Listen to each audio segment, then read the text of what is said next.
The platform at Waterloo Station stood empty in the small hours before dawn. Gas lamps flickered weakly against the November fog that crept between the iron pillars like something living. The station master checked his pocket watch for the third time in as many minutes. 4:30. The special train was late. He heard it before he saw it. The low whistle cutting through the darkness, mournful as a church bell tolling for the dead, which, in a manner of speaking, it was. The engine emerged from the mist, black as a hearse, pulling behind it a procession of carriages unlike any that carried the living. No windows showed warm lamplight, no voices called from within, only silence, thick and absolute, broken solely by the rhythmic clatter of wheels upon rails. The train slowed, steam hissing into the cold air like final breaths. Along the platform, undertakers' men stepped forward, their faces shadowed beneath tall hats. They moved with practiced efficiency, opening carriage doors that revealed interiors lined not with velvet seating, but with wooden shelves. Upon these shelves lay the cargo, coffins stacked 3 high, each containing what remained of London's overflowed dead, bound for the great necropolis that sprawled beyond the city's choking heart. The Necropolis Railway had arrived, and it would depart again at dawn, carrying its silent passengers to their final rest in Brookwood Cemetery, 25 miles distant. The living passengers, the mourners who had purchased tickets to accompany their departed, would board separate carriages, divided by class even in grief. First class mourners in one carriage, second class in another. Third class pressed together in the rear. The dead, meanwhile, travelled in their own hierarchy, segregated by denomination and social station even in coffins.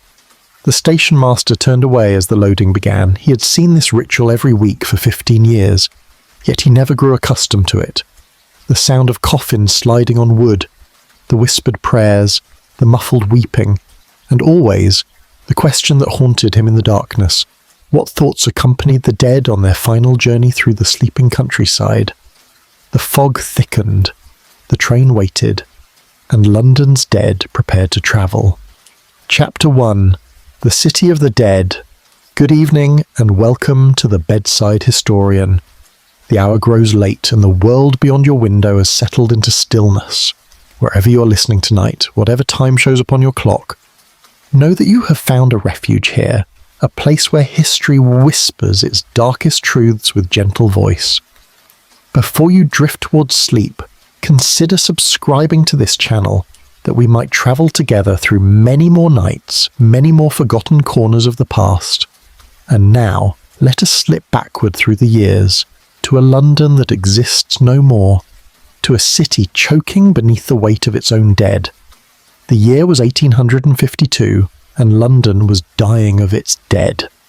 The great metropolis, swollen beyond all reason by the flood of humanity drawn to its factories and docks, its counting houses and coal dark streets, had reached a crisis that no amount of Victorian optimism could disguise.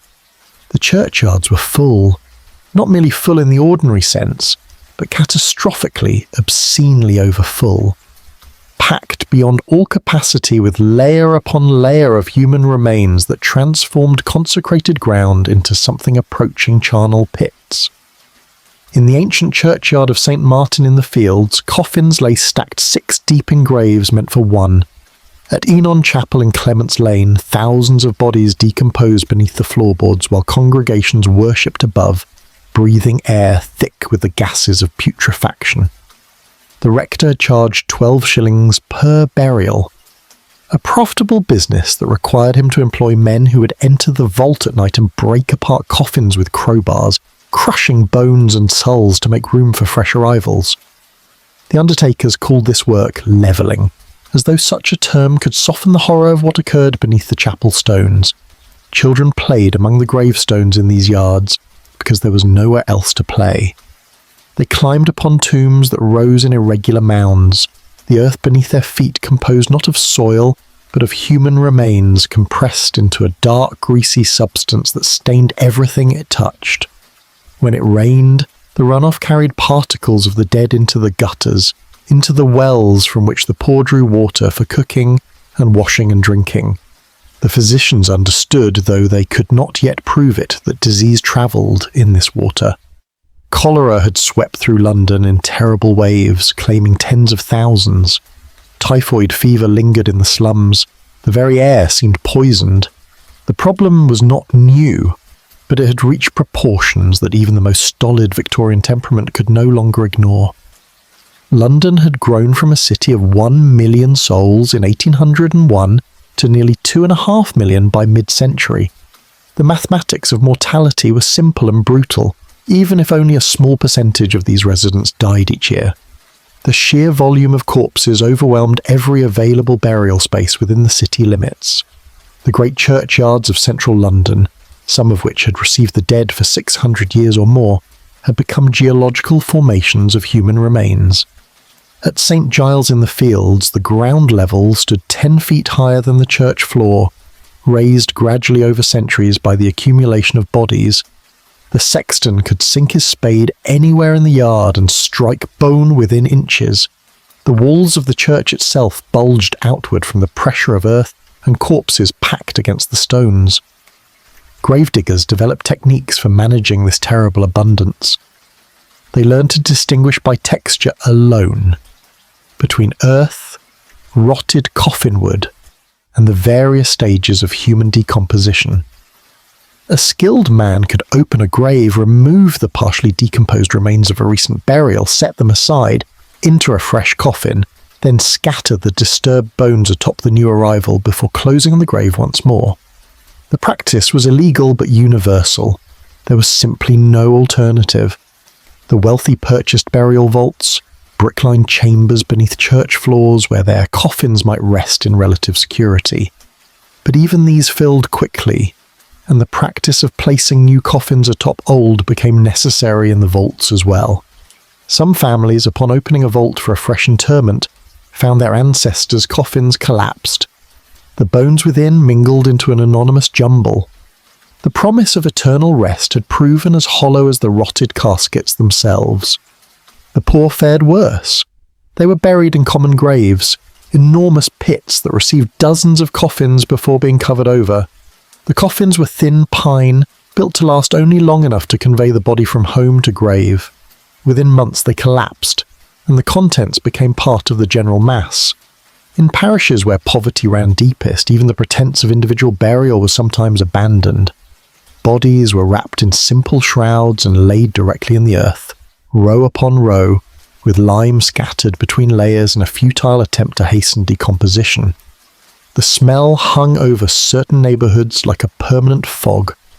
Residents near St Clement Danes or St Mary le Strand kept their windows closed even in summer heat, preferring to suffocate indoors rather than breathe the sweet, sick odour that rose from the burial grounds. Property values declined in streets adjacent to churchyards. Shopkeepers found their goods tainted by the pervasive stench. Butchers abandoned premises near St Pancras because customers insisted the meat tasted of the dead. The miasma theory of disease held that sickness travelled through foul air, and nowhere was the air fouler than in the vicinity of London's overflowing churchyards. Physicians published pamphlets documenting the correlation between proximity to burial grounds and rates of fever, consumption, and general mortality. Edwin Chadwick, the great sanitary reformer, investigated conditions in the churchyards and emerged horrified. His reports to Parliament described scenes that rivaled anything in the medieval past: open graves left exposed for days, coffins visible in the walls of burial pits, human remains scattered by dogs. The Church of England, which controlled most of London's burial grounds, found itself caught between sacred tradition and sanitary necessity. For centuries, burial in consecrated ground had been considered essential for Christian souls. To deny a parishioner burial in the churchyard was to call into question their salvation, yet the churchyards could physically receive no more dead. Some parishes resorted to midnight burials, attempting to inner coffins secretly to avoid the scrutiny of health inspectors.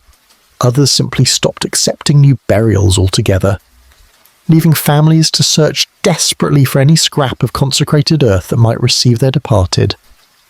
Private burial grounds had opened throughout London, commercial enterprises that charged fees for interment in unconsecrated ground.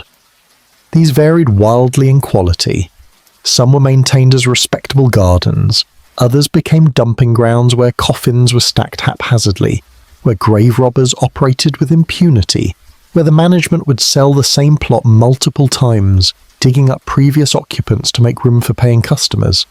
The scandal of Enon Chapel, when finally exposed, revealed that more than 12,000 bodies had been crammed into a vault 60 feet long and 30 feet wide, creating a pit of decomposition so extreme that the floor above sagged beneath the weight. Parliament debated the crisis with the measured solemnity that characterised Victorian governance. Committees were formed, reports were commissioned, witnesses testified. The problem was acknowledged by all parties, yet solutions proved elusive. To close the inner city's churchyards entirely would require vast new cemeteries beyond London's boundaries. To create such cemeteries would require enormous capital investment. To compel people to travel miles beyond the city for burials would overturn centuries of tradition and require legislation that many considered an unconscionable intrusion upon ancient ecclesiastical rites. Some proposed cremation, a practice common in ancient Rome, but viewed with horror by Christian England. The body must be buried whole to await the resurrection, doctrine held, though what resurrection might do with bodies already reduced to bones and greasy earth was a question few theologians wished to address. Others suggested simply banning further burials in central London and leaving families to make whatever arrangements they could in the countryside. This, however, punished the poor, who lacked the means to transport their dead beyond the city, lacked the connections to secure burial plots in rural parishes, lacked everything except their grief and their dead. And so the crisis deepened through the late 1840s and into the new decade. The city continued to grow. The death rate, though gradually declining, still claimed enough lives to overwhelm the exhausted burial grounds. Every week brought fresh coffins, fresh grief, fresh demands upon spaces that had no room left to give. The earth itself seemed to reject further burials, graves collapsing, coffins surfacing after heavy rains, bones working their way to the surface through the action of frost and thaw. In the summer of 1852, during a particularly virulent outbreak of cholera, certain churchyards received so many dead that the gravediggers could not keep pace. Coffins accumulated in the church porches, in the vestries, anywhere they might be stored while waiting for the diggers to prepare new graves or reopen old ones. The living and the dead mingled in these spaces. Mourners forced to step around coffins to reach the altar for services. Children playing hide and seek among the waiting dead. It was in this atmosphere of crisis, this miasma of death and desperation, that certain forward-thinking men began to envision a solution that would have seemed fantastical in any earlier age. They looked at the great railways that now connected every corner of England, that moved goods and passengers with speed and efficiency unimaginable a generation before, and they asked a question that would change the nature of death in London forever. If railways could transport the living, why could they not transport the dead? If the city's churchyards were full, why not create new cities of the dead in the countryside and connect them to London by rail? The idea took shape slowly, passed between reformers and entrepreneurs, sanitarians and businessmen, gradually transforming from speculation to serious proposal. A railway for the dead, a necropolis line. It seemed at once utterly modern and strangely ancient. A solution that married Victorian technological confidence with humanity's oldest need, a place to lay the dead to rest. The fog lay thick over London that winter, creeping through the streets, wrapping the city in its cold embrace. And in that fog, the future was taking shape. Chapter 2. The Necropolis Company. The idea, when it first appeared in print, seemed to belong more to fancy than to serious commercial enterprise. Yet the men who gathered in a London office in the autumn of 1852 were nothing if not serious. They were entrepreneurs and reformers, engineers and clergymen, bound together by the conviction that death in London had become a problem requiring bold solution. They called themselves the London Necropolis and National Mausoleum Company, a name that conveyed both the grandeur of their ambition and the peculiar Victorian habit of treating mortality as just another form of business. Richard Brown sat at the head of the table, a barrister by training and a reformer by temperament. He'd studied the burial crisis for years, visiting the overcrowded churchyards, consulting with physicians and sanitary inspectors, reading the parliamentary reports that documented in meticulous detail the horror unfolding beneath London streets. Brown understood that sentiment alone would not solve the problem. The dead required land, and land required money, and money required a business model that could sustain itself across decades. Charity and good intentions had their place, but what London needed was a system, an enterprise that could operate with the efficiency and permanence of any successful railway or banking concern. Beside him sat Sir Richard Brown, no relation despite the shared surname, a civil engineer who had worked on several of the great railway projects that now webbed across England. The engineer brought practical knowledge of track construction, station design, and the logistics of moving large quantities of goods across distances. He saw no fundamental difference between transporting coal from Newcastle and transporting coffins from London. Both required rails, engines, carriages, schedules, and stations. The dead, unlike coal, would not complain about delays or rough handling, which in some ways simplified the engineering requirements considerably. The Reverend John Spurgeon represented the ecclesiastical interest, though his presence at a commercial venture might have surprised his more traditional colleagues. Spurgeon had seen too much death in his ministry to retain any romantic notions about burial. He had presided over funerals in churchyards where the grave digger could not sink his spade without striking bones. He had comforted families forced to choose between proper burial and feeding their living children. He understood that the Church's insistence on burial in consecrated ground, while theologically sound, had created a practical catastrophe. If consecrated ground could be established beyond the city, if the dead could be transported there with dignity and efficiency, then perhaps the ancient requirements of faith and the modern demands of sanitation might be reconciled. The plan they developed over months of careful discussion was audacious in scope. They would purchase land in Surrey, well beyond London's expanding boundaries, and create there a cemetery unlike any that had existed before. Not merely a burial ground, but a necropolis, a city of the dead, vast enough to receive London's departed for generations to come. The land would be consecrated, divided into sections for different denominations, landscaped with trees and pathways to create a garden rather than a graveyard. And most crucially, it would be connected to London by a dedicated railway line, a funeral train that would carry both the dead and their mourners from the metropolis to their final resting place. The financial calculations required careful balance. The company would need to purchase the land, construct the cemetery infrastructure, build stations at both ends of the line, and either purchase their own locomotives and carriages or negotiate running rights on existing tracks. They would need to hire staff, maintain the grounds, and operate at a scale sufficient to generate revenue without pricing their services beyond the reach of ordinary Londoners. The wealthy could afford elaborate funerals and would pay premium prices for choice burial locations. The middle classes would pay moderate fees for respectable interment. The poor would be accommodated at reduced rates because excluding them would defeat the entire sanitary purpose of the enterprise.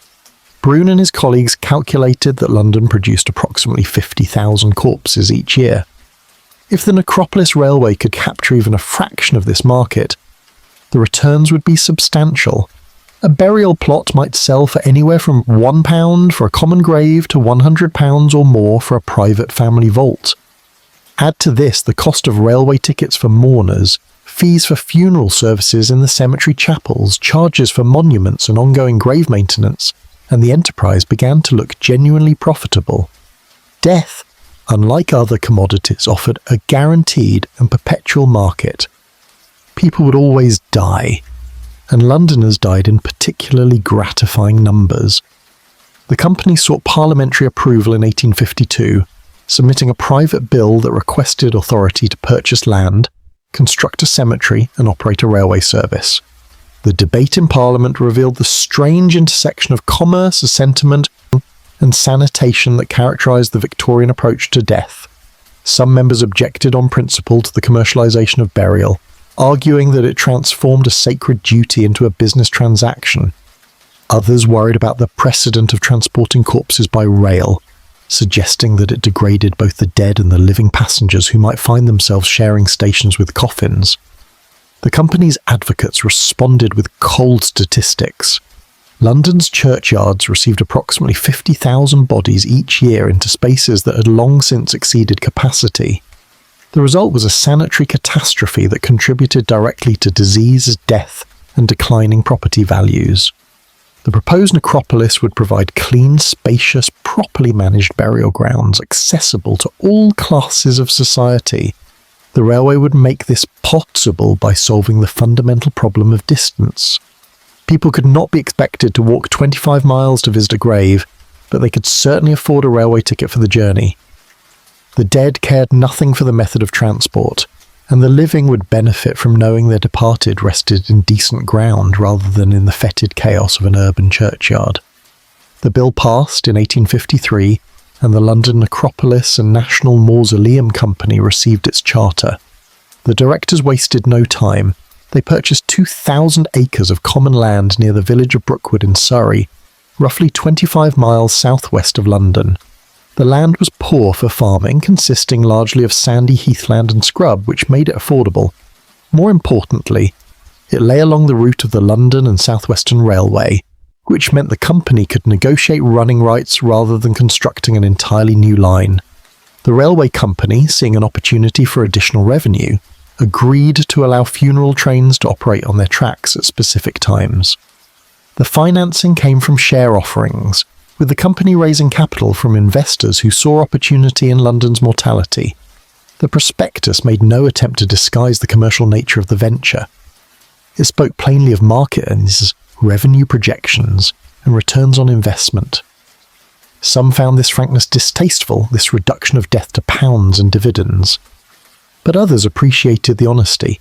The company promised to solve a genuine crisis while generating profit for shareholders. If the result was both socially beneficial and financially sound, where was the shame? The directors understood that success required more than merely purchasing land and running trains. They needed to create a cemetery that would attract customers, that would compete with the established burial grounds and private cemeteries already operating around London.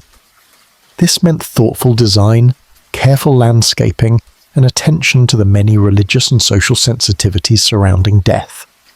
The cemetery would need separate sections for Anglicans and nonconformists, because denominational divisions in death mattered as much as in life.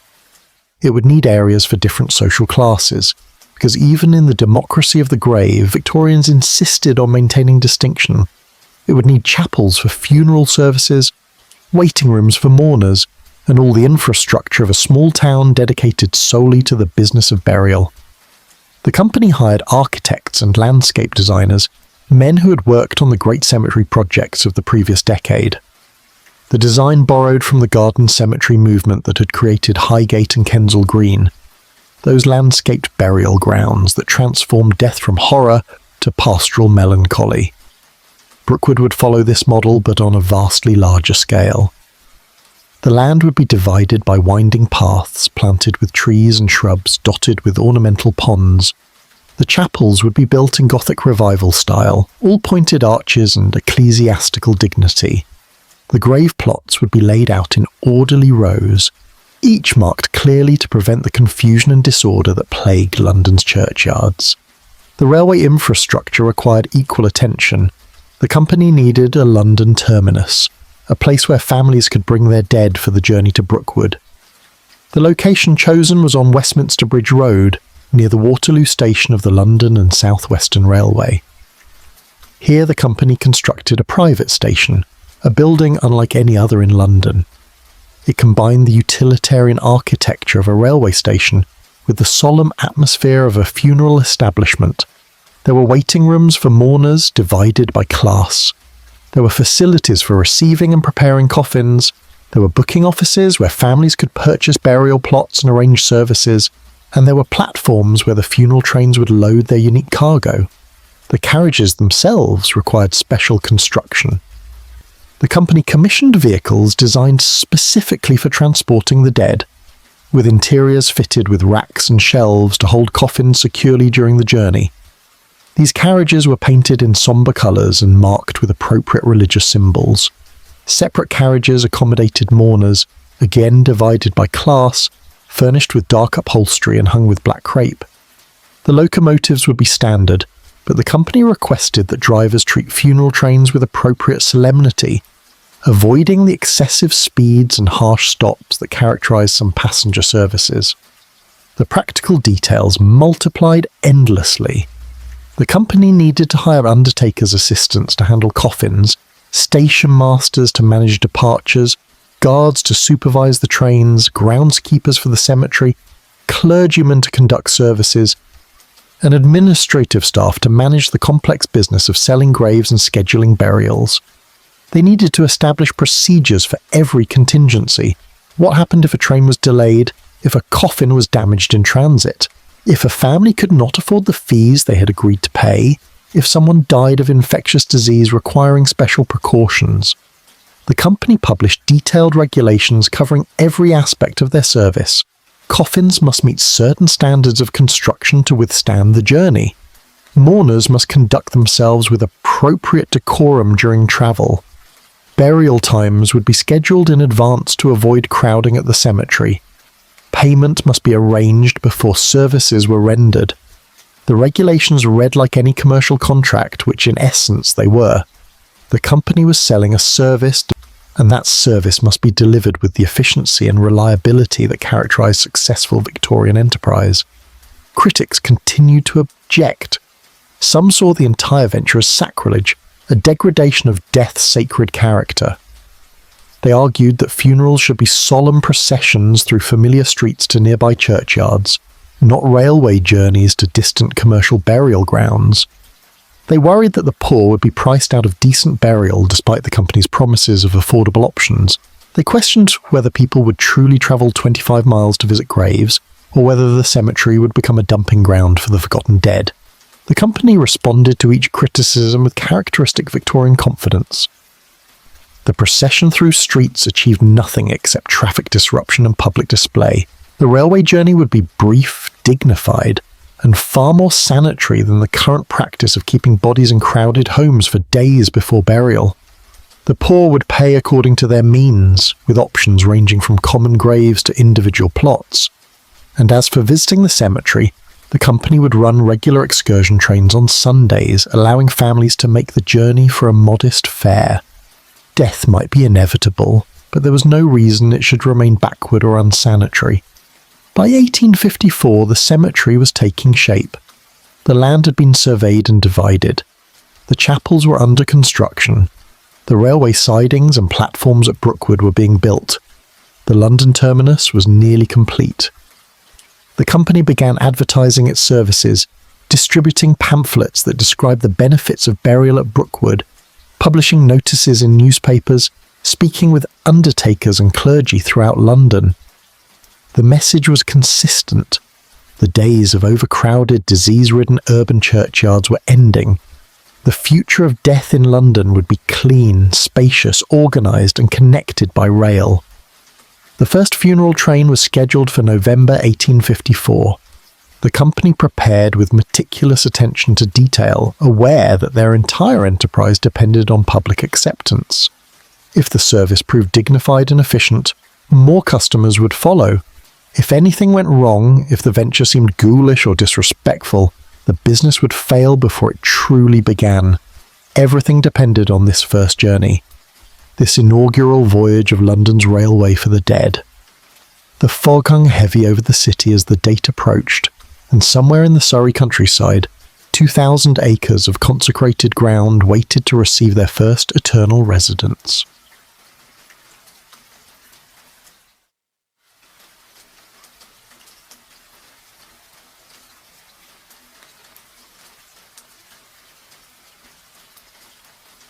Chapter 3. The Architecture of Mourning. The land that became Brookwood Cemetery bore no obvious markers of its future purpose when the London Necropolis Company first surveyed it in 1853. It was common ground, open heathland of the sort that covered much of Surrey's interior, stretching in gentle undulations beneath a pale English sky. Sandy soil supported little beyond heather and gorse, scattered birch trees, and the occasional stand of pine. A few rough tracks crossed at the property where local people had walked for generations, but there were no buildings, no cultivation, nothing to distinguish these acres from 1,000 other tracts of marginal land throughout the southern counties. The architects and landscape designers who arrived that autumn saw potential where others might have seen only wasteland. They carried with them the principles of the garden cemetery movement, that peculiarly Victorian philosophy which held that burial grounds should serve not merely as repositories for the dead but as moral landscapes, places where the living might contemplate mortality amid natural beauty. The great London cemeteries of the previous decades, Kensal Green, Highgate, Abney Park, had demonstrated that death need not mean squalor and decay. With proper design, a cemetery could become a place of genuine peace, a landscape that elevated grief rather than compounding it with horror. Brookwood would follow this model but exceed it in scale. 2,000 acres allowed for ambitions impossible in the cramped suburbs where earlier cemeteries had been forced to economise on space. Here there would be room for wide avenues, for extensive plantings, for the kind of generous spacing between graves that allowed each plot its own dignity. The designers sketched their vision across the empty heath, imagining how raw land might be transformed into what they called a necropolis, a city of the dead that would eventually hold hundreds of thousands of London's departed. The fundamental organising principle was division. Victorian society maintained strict hierarchies in life, and these would persist into death. The cemetery would be separated into distinct sections, each serving a different denominational class. The largest division fell along religious lines. Roughly half the property would be consecrated for Anglican burial, half left unconsecrated for nonconformists, Baptists, Methodists, Presbyterians, Catholics, and others who existed outside the established church. This division was not merely administrative convenience but theological necessity. Anglicans could not rest in unconsecrated ground without jeopardizing their souls. Nonconformists would not accept burial in ground consecrated by bishops whose authority they rejected. The cemetery must accommodate both, but it must keep them separate. Within each denominational section, further divisions organised the dead by class. First-class burial plots occupied the choicest locations, along main avenues or atop slight rises that commanded views across the grounds. These plots were larger, allowing for substantial monuments and family vaults. Second-class areas received respectable but more modest accommodation, smaller plots in less prominent locations. Third-class graves were simplest of all, marked by small headstones or wooden crosses clustered in areas farthest from the main paths. And for the poorest there would be common graves, large plots where multiple coffins might be buried together with minimal marking. The railway infrastructure determined the cemetery's basic geography. The London and South Western Railway's main line ran along the northern edge of the property, and here the company constructed 2 stations, one for each denominational section. The Anglican station, called Brookwood North, was built roughly at the midpoint of the consecrated grounds. The nonconformist station, Brookwood South, stood a mile distant, serving the unconsecrated section. This arrangement meant that funeral trains could discharge their cargo at the appropriate station without the Anglican and nonconformist dead meeting even in transit. Each station required more than mere platforms. They needed to function as complete funeral facilities, places where coffins could be unloaded, where mourners could compose themselves after the journey, where services could be conducted if families chose not to proceed to graveside. The company designed substantial buildings in the Gothic Revival style that dominated ecclesiastical architecture of the period. Pointed arches, steep roofs, decorative brickwork, and leaded windows created structures that looked more like chapels than railway stations, which was precisely the effect desired. Death might travel by modern means, but it would arrive in surroundings that spoke of tradition and permanence. The Anglican station at Brookwood North was the larger and more elaborate of the two, reflecting the established church's dominant position in English society. The main building contained a spacious chapel capable of holding several hundred mourners, with an altar, choir stalls, and all the furnishings required for Anglican funeral services. Adjacent rooms provided facilities for clergy to vest, for families to wait before services, for coffins to be received and prepared for burial.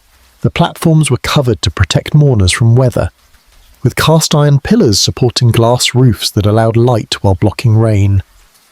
Behind the station building, paths led into the cemetery proper. The company had engaged landscape architects to transform the raw heathland into parkland, and the work had proceeded through 1854 with hundreds of labourers clearing scrub, levelling ground, and digging the thousands of grave plots that would be needed. Trees were planted by the thousand: oaks, elms, limes, cedars and pines, chosen both for their aesthetic qualities and their ability to thrive in sandy soil. The avenues were laid out in graceful curves rather than rigid grids, creating a landscape that invited meandering contemplation rather than efficient transit. The nonconformist station at Brookwood South echoed the design of its Anglican counterpart, but with subtle differences reflecting the theological preferences of the denominations it served. The chapel was simpler, lacking the elaborate altar arrangements of High Church Anglicanism. The decoration emphasized plainness and light rather than ornament and mystery, but the basic facilities matched those of the northern station: waiting rooms, clergy rooms, covered platforms, and paths leading into the unconsecrated grounds beyond. Between the two stations, the cemetery landscape unfolded in careful stages. The areas nearest the stations received the most intensive development. Here the paths were wider, the plantings more ornamental, the monuments more elaborate. These were the showpiece sections where the company expected to sell premium burial plots to wealthy families who would erect substantial memorials.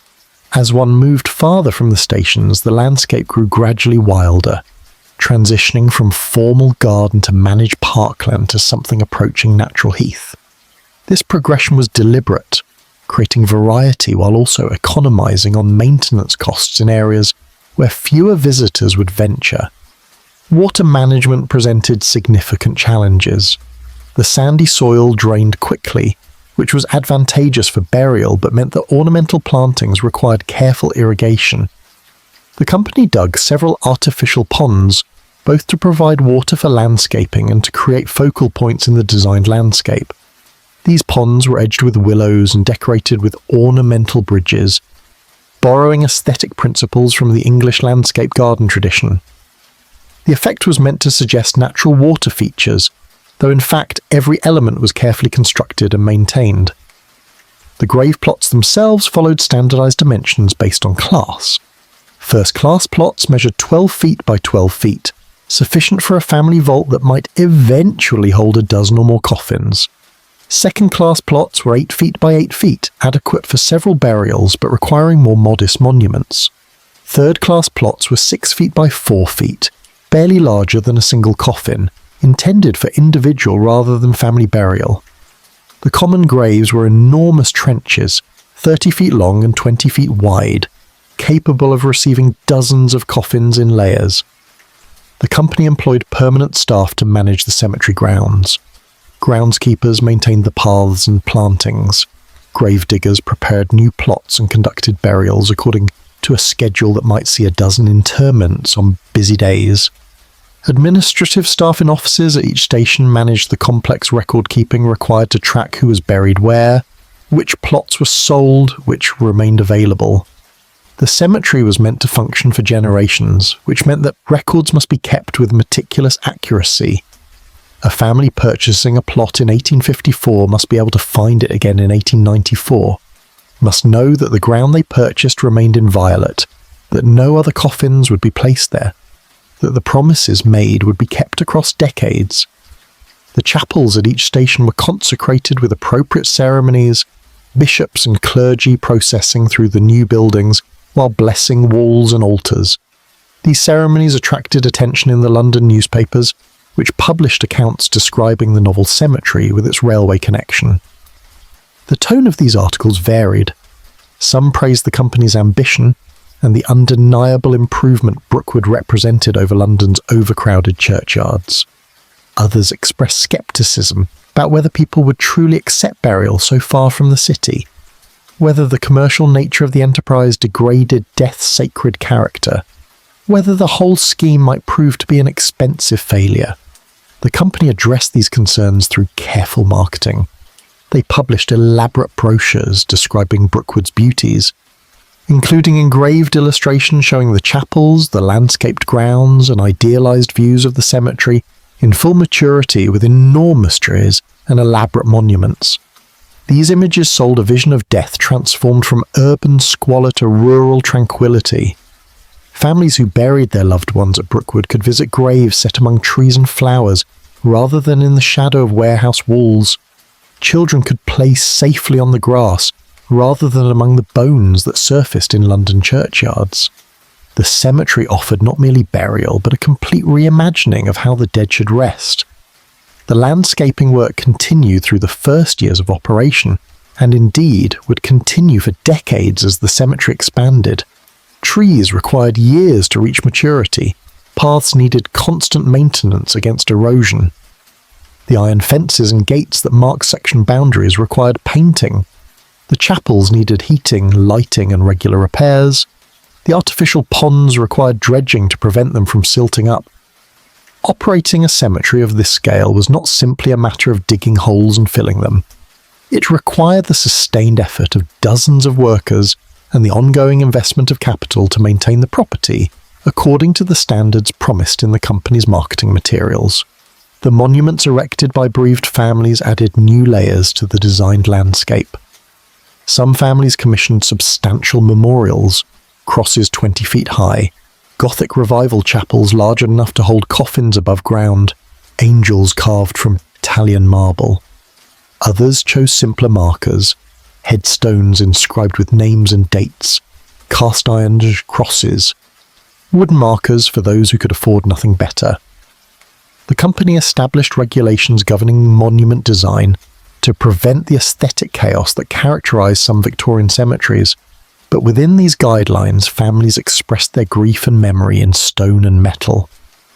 Walking through Brookwood in its early years was to witness a landscape in transition. Some sections showed the mature design the company intended, with established plantings, completed monuments, and the park-like atmosphere of a garden cemetery. Other areas remained raw, newly divided plots marked by wooden stakes, waiting for their first occupants. And beyond the developed sections stretched the unimproved heath, hundreds of acres reserved for future expansion, when the current sections filled. The cemetery was built to accommodate London's dead for a century or more, and the scale of this ambition was visible in the empty land that stretched to the horizon. The architectural achievement of Brookwood lay not merely in individual buildings or landscape features, but in the creation of a complete system, a functional city dedicated solely to death. Every element served a purpose. The stations connected the cemetery to London. The chapels provided spaces for ritual. The landscaping offered consolation. The careful divisions maintained social and religious hierarchies. The administrative buildings housed the bureaucracy of death. And the grave plots, thousands upon thousands of them, waited to receive the endless stream of mortality that flowed from the metropolis. By the time the cemetery opened for its first burials in November 1854, the basic architecture was in place. The station stood complete, the chapels waited for their first services, the paths wound through partially landscaped grounds, and the grave plots, the essential purpose of the entire enterprise, lay ready to receive their occupants. The architecture of mourning had been built. Now it needed only the dead to fulfill its purpose, and London, as always, would provide those in abundance.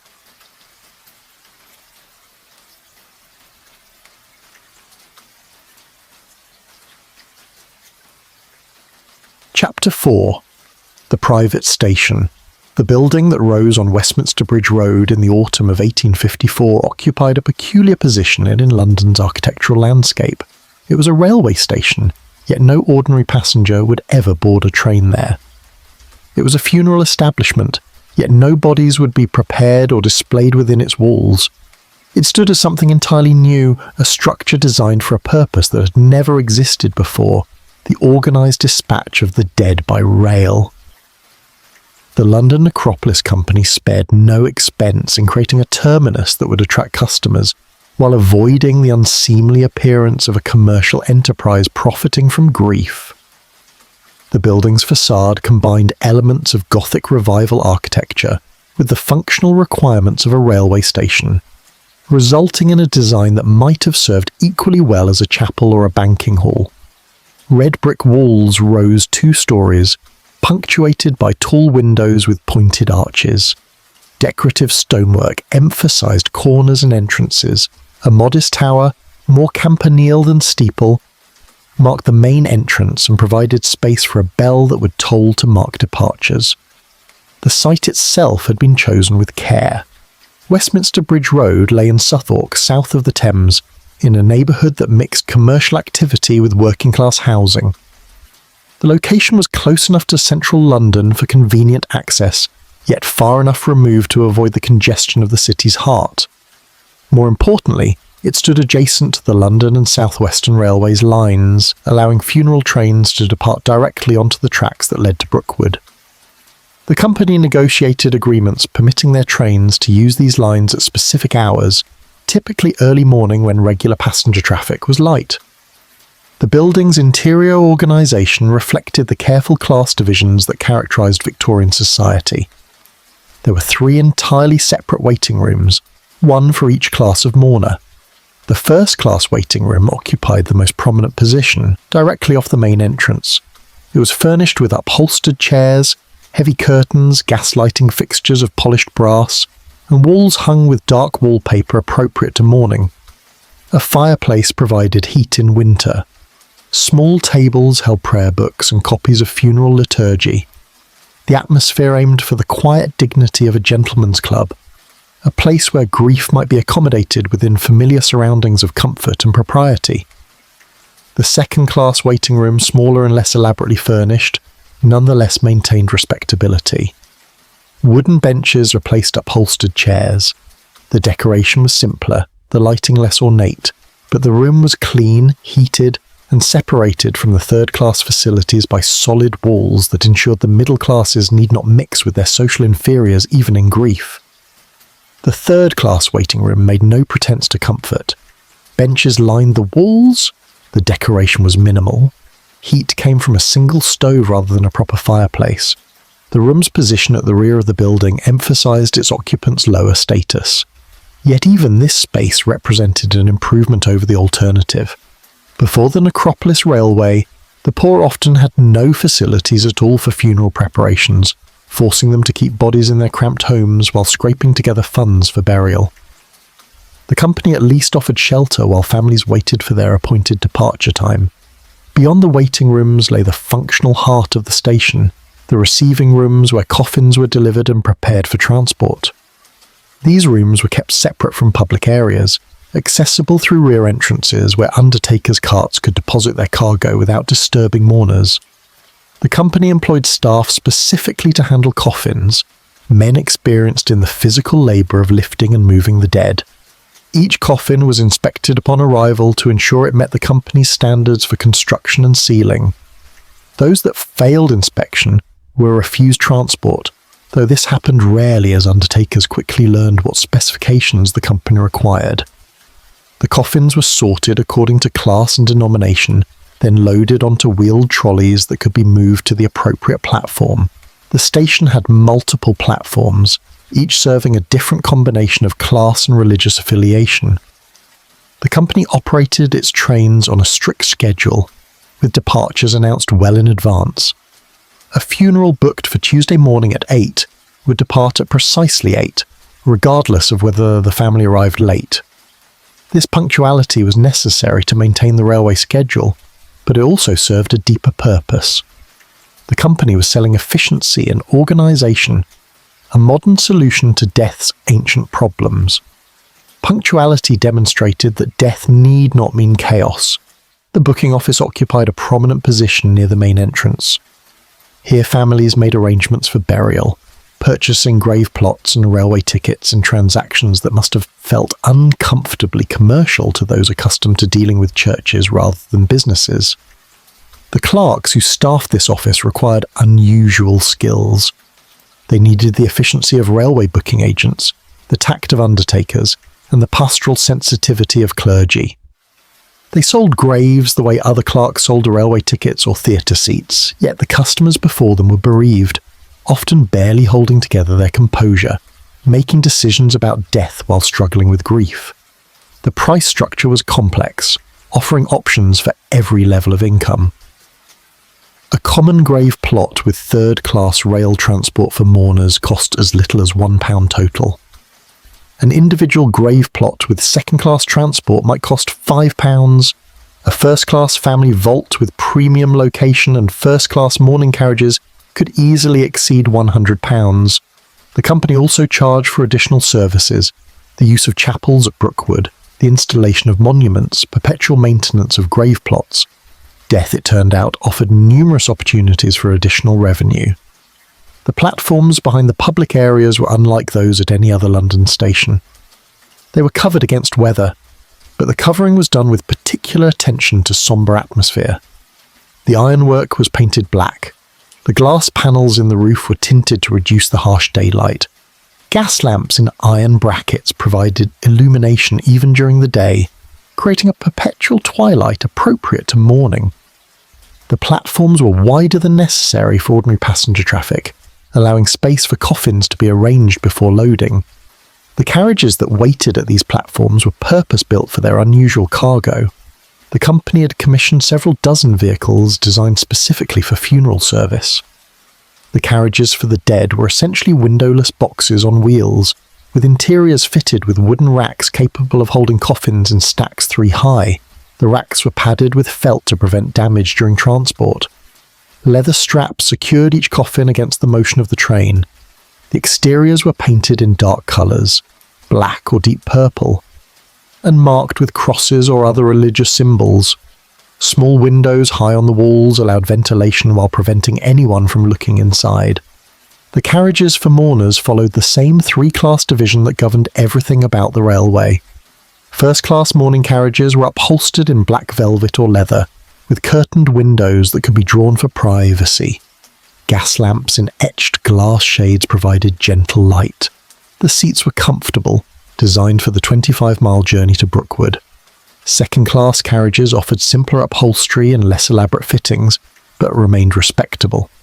Third-class carriages had wooden benches and minimal decoration, though the company ensured they were at least clean and weatherproof. Each carriage was draped in black crepe, the universal Victorian symbol of mourning. The effect of a complete funeral train, locomotive, carriages for the dead, carriages for mourners, all hung with black fabric, was extraordinarily sombre. When such a train stood at the Westminster Bridge Road platform, it looked like a procession frozen in motion, a cortege made of iron and steam waiting to carry its burden into the countryside. The station's daily operation began before dawn. The staff arrived in darkness to prepare for the day's first departure. Coffins that had been received the previous day were brought from the storage rooms and loaded onto appropriate carriages. The locomotive was prepared, coal loaded, water tanks filled, pressure built in the boiler.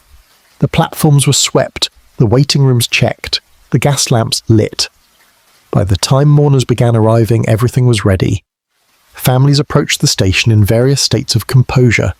Some came in hired carriages, already dressed in full mourning costume, maintaining the rigid formality that characterized Victorian funerals. Others arrived on foot, the poor who could afford neither carriages nor elaborate mourning clothes, but who had scraped together the minimal fee for burial at Brookwood. The station staff guided them to appropriate waiting rooms, checked their tickets, informed them of their departure time. The process was efficient but conducted with appropriate solemnity. This was not Paddington Station with its bustle and noise. This was a place of grief, and the staff behaved accordingly. When departure time approached, mourners were escorted from waiting rooms to platforms. They boarded their assigned carriages while the coffins were loaded into the dead wagons. No mourner was permitted to see this loading process.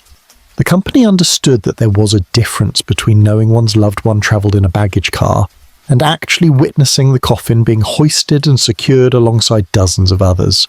Mystery and discretion were preferable to transparency that might disturb. The locomotive whistle sounded. Steam hissed. The train began to move, pulling out of the station and onto the main line, gathering speed as it left London behind. The entire departure, from first arrival to final movement, was choreographed with precision. The company had developed procedures covering every contingency, every possible disruption. If a family arrived late, they would wait for the next scheduled departure. If a coffin was found to be leaking, it was removed from service and the family informed. If mourners became hysterical, staff trained in managing grief would intervene discreetly. The goal was always the same: to move death through the system as efficiently as possible, while maintaining the appearance of dignity and care. The station operated year-round, in all weather, at all seasons. Summer saw increased business as warm weather hastened decomposition and made quick burial necessary. Winter brought its own challenges, with frozen ground making grave digging difficult at Brookwood. But the trains ran regardless, departing on schedule, carrying their silent cargo through the changing English landscape. The station on Westminster Bridge Road became a permanent fixture of London death, a place families came to know through the worst experiences of their lives, a building dedicated to the single purpose of organising departure for those who would never return. Chapter 5. The Divided Train.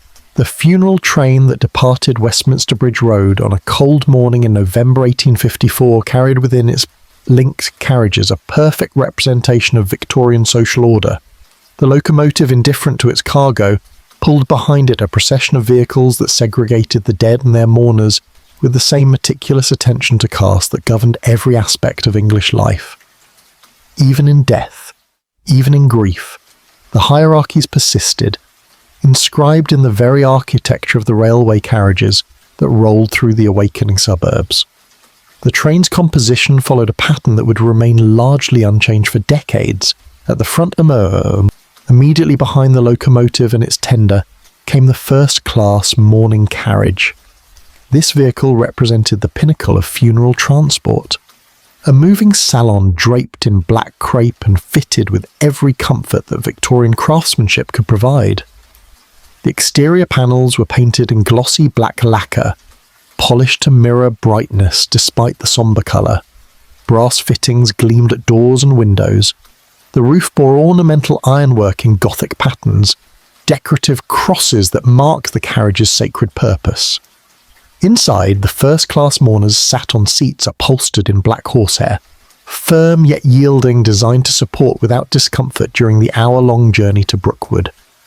The windows were fitted with heavy curtains of black silk that could be drawn to provide complete privacy or left open to allow mourners to watch the countryside pass. Gas lamps in etched glass shades cast gentle light, augmenting the grey dawn that filtered through tinted windows. Small tables between seats held prayer books bound in black leather. The floor was carpeted, muffling footsteps and absorbing the clatter of wheels on rails. The entire space spoke of money spent to buffer grief with luxury, to ensure that those who could afford first class need not confront death's raw ugliness. The families who occupied this carriage had purchased not merely transportation but social affirmation. In life they had been successful, merchants, professionals, gentlemen of independent means, and in death they maintained their status. The first-class ticket announced to anyone who cared to notice that this family could afford proper mourning, that they honoured their dead with expenditure that separated them from the masses who travelled in lesser carriages.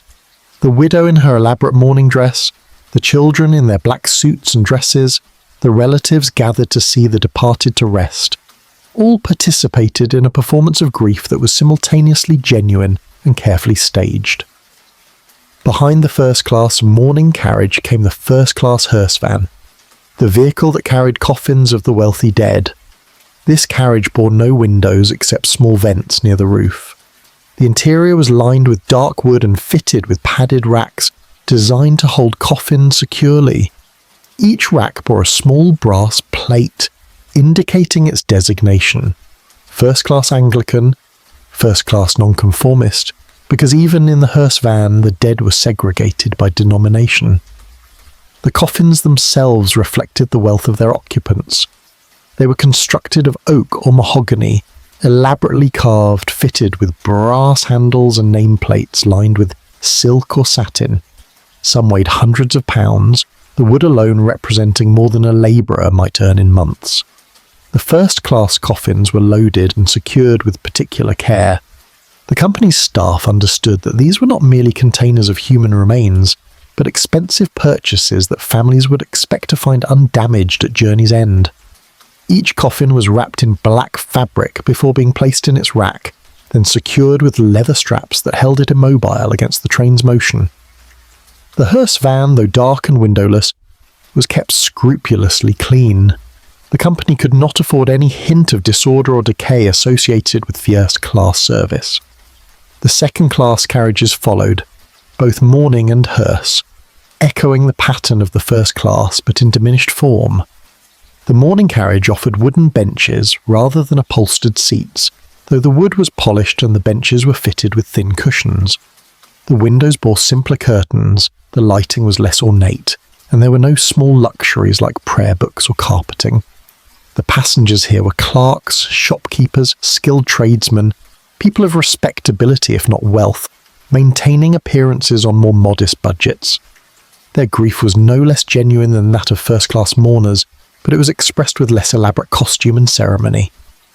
The widow's mourning dress came from a dressmaker rather than a fashionable modiste. The children's clothes were serviceable black rather than tailored ensembles. The relatives were fewer because second-class families could not afford to transport extended family to funerals, yet they travelled in their own carriage, separated from both the luxury above and the poverty below, maintaining their position in the middle reaches of Victorian society.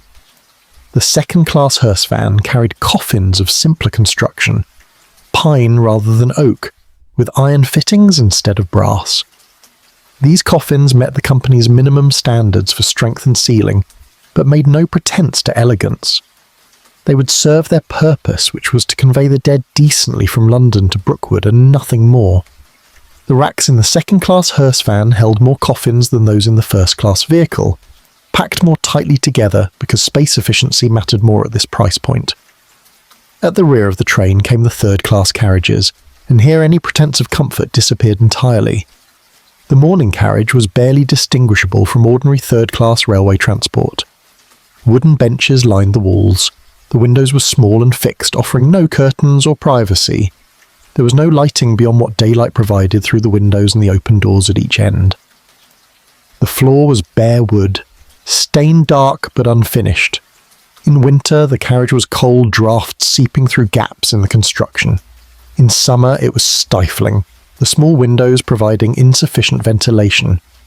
The third-class mourners were the working poor, labourers, servants, washerwomen, street sellers, people who lived always at the edge of destitution, but who had managed through sacrifice and scraping to afford burial at Brookwood, rather than a common grave in London. They sat in their carriage, dressed in whatever black clothes they owned or could borrow, faces marked by grief compounded with exhaustion from lives of unrelenting toil. For many, the railway ticket represented a significant expenditure, money that might have bought food for a week or fuel for a month, but they paid it because even the poor had pride. Even the desperate wanted their dead to rest in ground that was clean and spacious rather than in the fetid chaos of urban churchyards. The third-class hearse van was the most utilitarian of all the carriages, essentially a large box on wheels with minimal internal fittings. The coffins here were cheap pine, some little more than rough boards nailed together. They were stacked tightly with minimal padding between them, secured by ropes rather than leather straps. The company's staff handled these coffins with less ceremony than those in the first and second-class vans. not from callousness, but from necessity. On a busy day, the third-class hearse van might hold 40 or 50 coffins, and there was simply no time for elaborate care with each one. Below even third class were the common graves, and these dead travelled in a special section of the third-class hearse van, segregated from those who had purchased individual plots.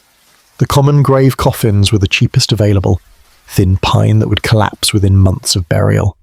Sometimes they were little more than shells, the wood so poor that the company's inspectors occasionally rejected them as inadequate for transport.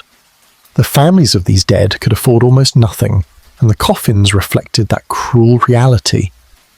The train as a whole measured several hundred feet from locomotive to final carriage, a dark serpent of iron and wooden fabric creeping through the landscape. The sound it made differed from ordinary passenger trains. The wheels struck the rails with the same rhythmic clatter. The locomotive's exhaust maintained the same sharp rhythm, but there was an absence of the human noise that characterized normal trains. No conversation rose from the mourning carriages. No laughter, no calling out, no ordinary sounds of travel. The mourners sat in silence, each locked in private grief, while beneath their feet the dead lay in their coffins, equally silent, equally still. The train followed the main line of the London and South Western Railway, passing through suburbs that were gradually consuming the countryside around London. Clapham, Wandsworth, Wimbledon. The train rolled through stations without stopping, a ghost train that shared the tracks with ordinary services, but maintained its own schedule and purpose. Passengers waiting on platforms sometimes paused to watch it pass, recognising the funeral train by its black livery and draped carriages, perhaps making some small gesture of respect or simply turning away from the reminder of mortality. Beyond the suburbs, the landscape opened into genuine countryside. Fields and hedgerows replaced terraced houses.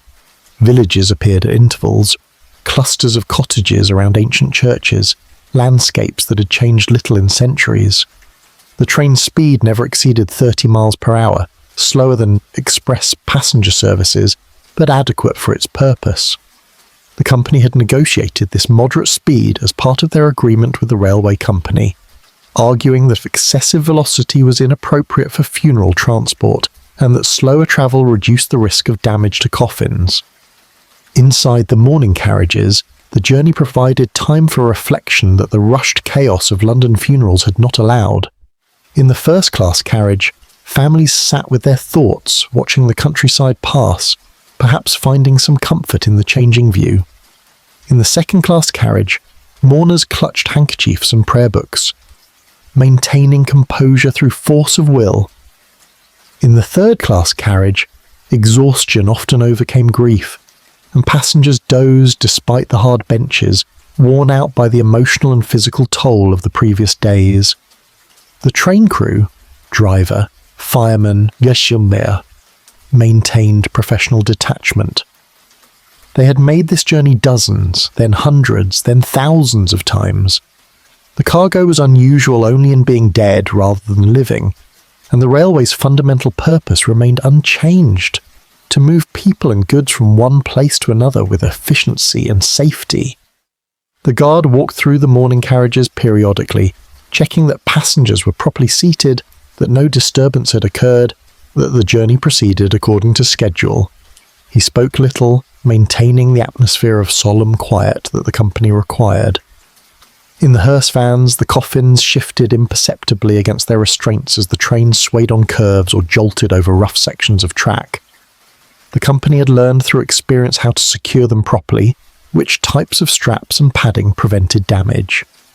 In the early days, there had been occasional disasters, a coffin coming loose and crashing against others, a poorly sealed casket leaking during transport.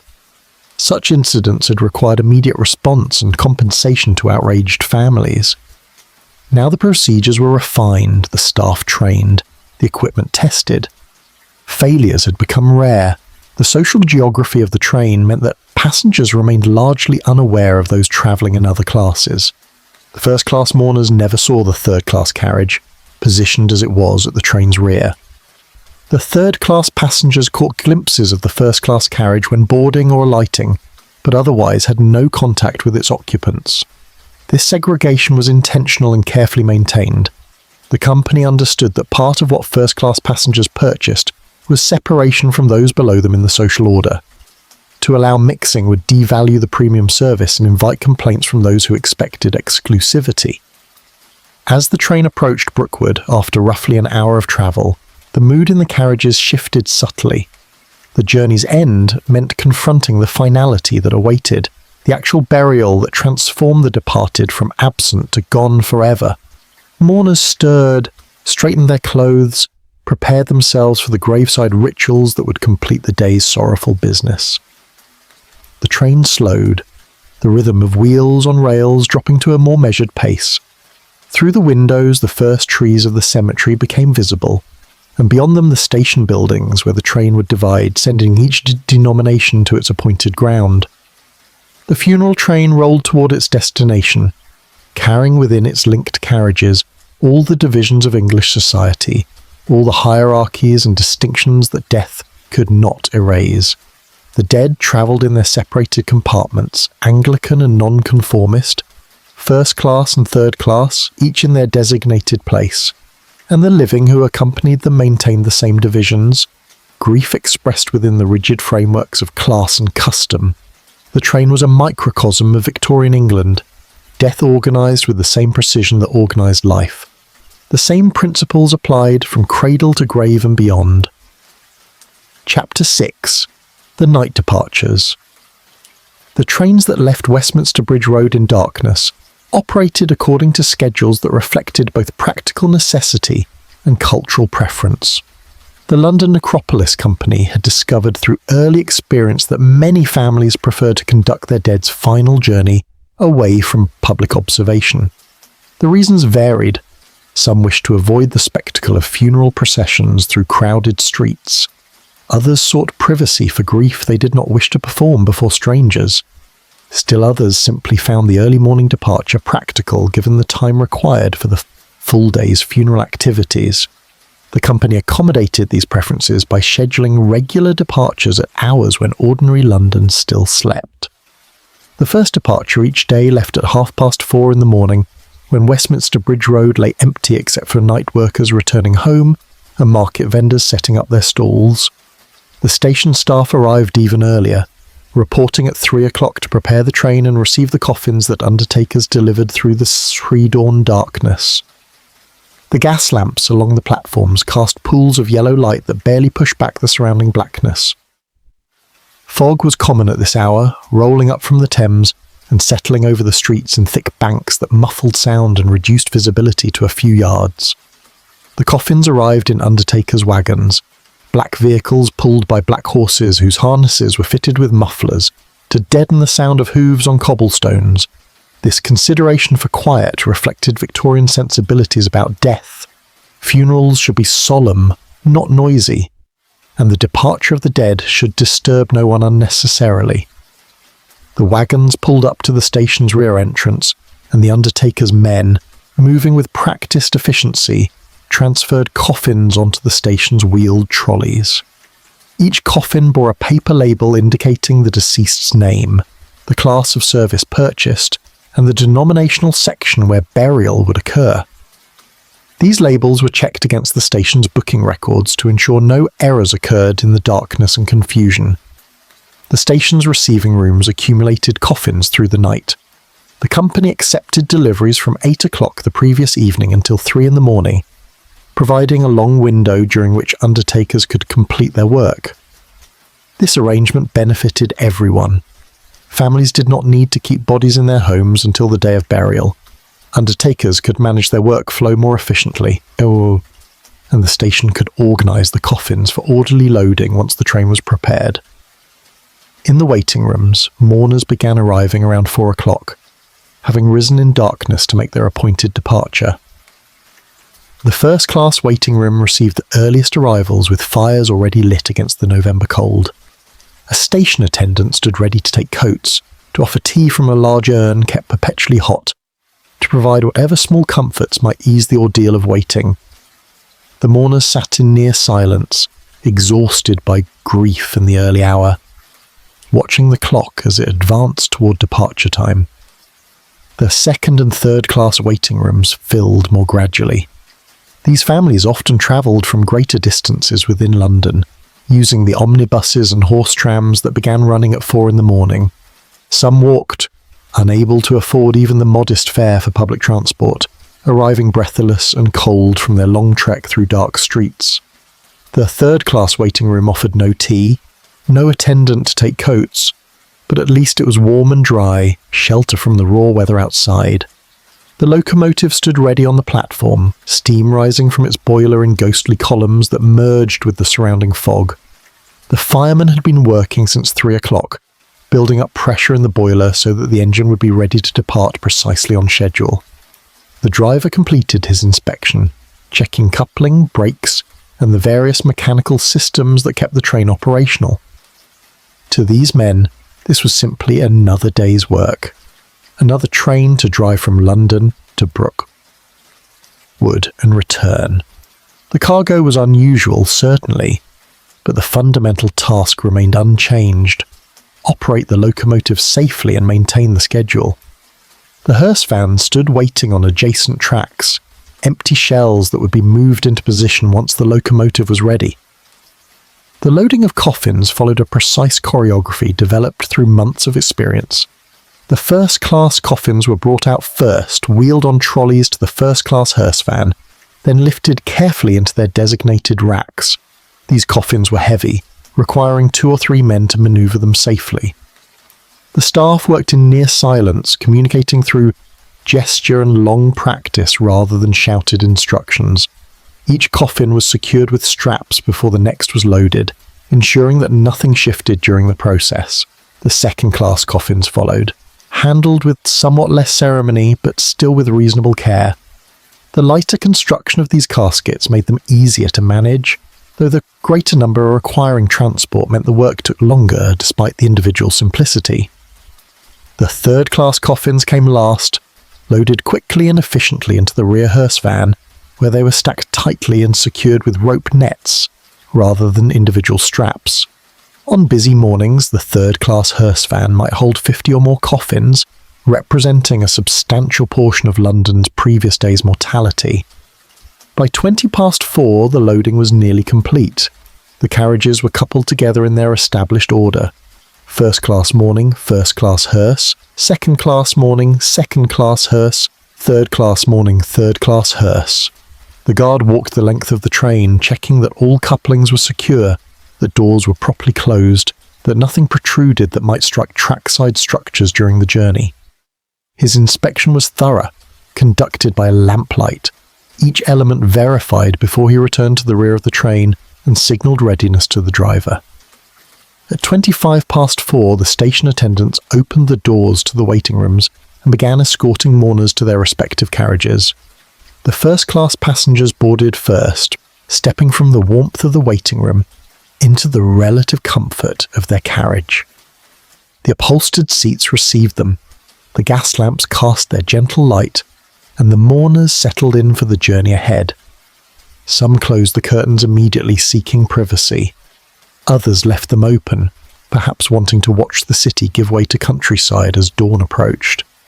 The second-class mourners boarded next, filing into their simpler carriage with less ceremony.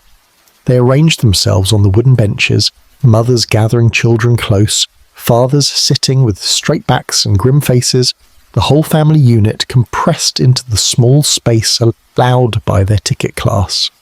The third-class passengers boarded last, crowding into the rear carriage where space was tightest and comfort minimal. They stood or sat as space allowed, pressed together by necessity, maintaining what dignity they could in circumstances that offered little. At precisely 4:30, the station bell tolled. The sound carried through the fog, a single deep note that announced departure was imminent. The guard raised his lamp, signalling the driver. Steam hissed as the brakes were released. The locomotive's wheels strained against inertia, slipping momentarily before catching, and the entire train lurched forward. The mourning carriages swayed, passengers gripping seats or straps to maintain balance, and then the motion smoothed as the train gathered momentum and rolled out of the station into the darkness beyond. The journey through sleeping London took the train past streets and buildings barely visible in the pre-dawn gloom. Gas lamps marked major intersections. Their light refracted through fog into diffuse glowing spheres. Occasional figures moved through the streets, a policeman on his rounds, a street sweeper beginning the day's work, a drunk staggering home from a night's carousing. Most paid no attention to the passing train, or perhaps did not even notice it in the darkness and fog. The funeral train was a ghost slipping through the sleeping city, carrying its cargo of silence toward the countryside beyond. In the mourning carriages, passengers settled into the peculiar suspension of time that train travel imposed. There was nothing to do but wait, nothing to see but darkness outside the windows, nothing to hear but the rhythmic clatter of wheels and the occasional whistle as the train approached crossings. Some mourners dozed despite their grief, exhaustion, overcoming emotion. Others sat rigid, wakeful, staring at nothing, lost in memories of the departed who travelled in the carriage ahead. A few wept quietly, handkerchiefs pressed to faces, tears falling silently in the lamplight. The train passed through Clapham and Wandsworth without stopping, the suburban stations dark and empty at this early hour. Beyond Wimbledon, the houses grew sparse and the countryside began in earnest. Fields stretched away on either side, invisible in the darkness but known to be there. The open land that surrounded London's spreading edges. The fog thinned gradually as the train moved away from the river, though complete clearing would not come until sunrise, still an hour distant. The hearse vans rolled steadily onward, their cargo undisturbed by the motion.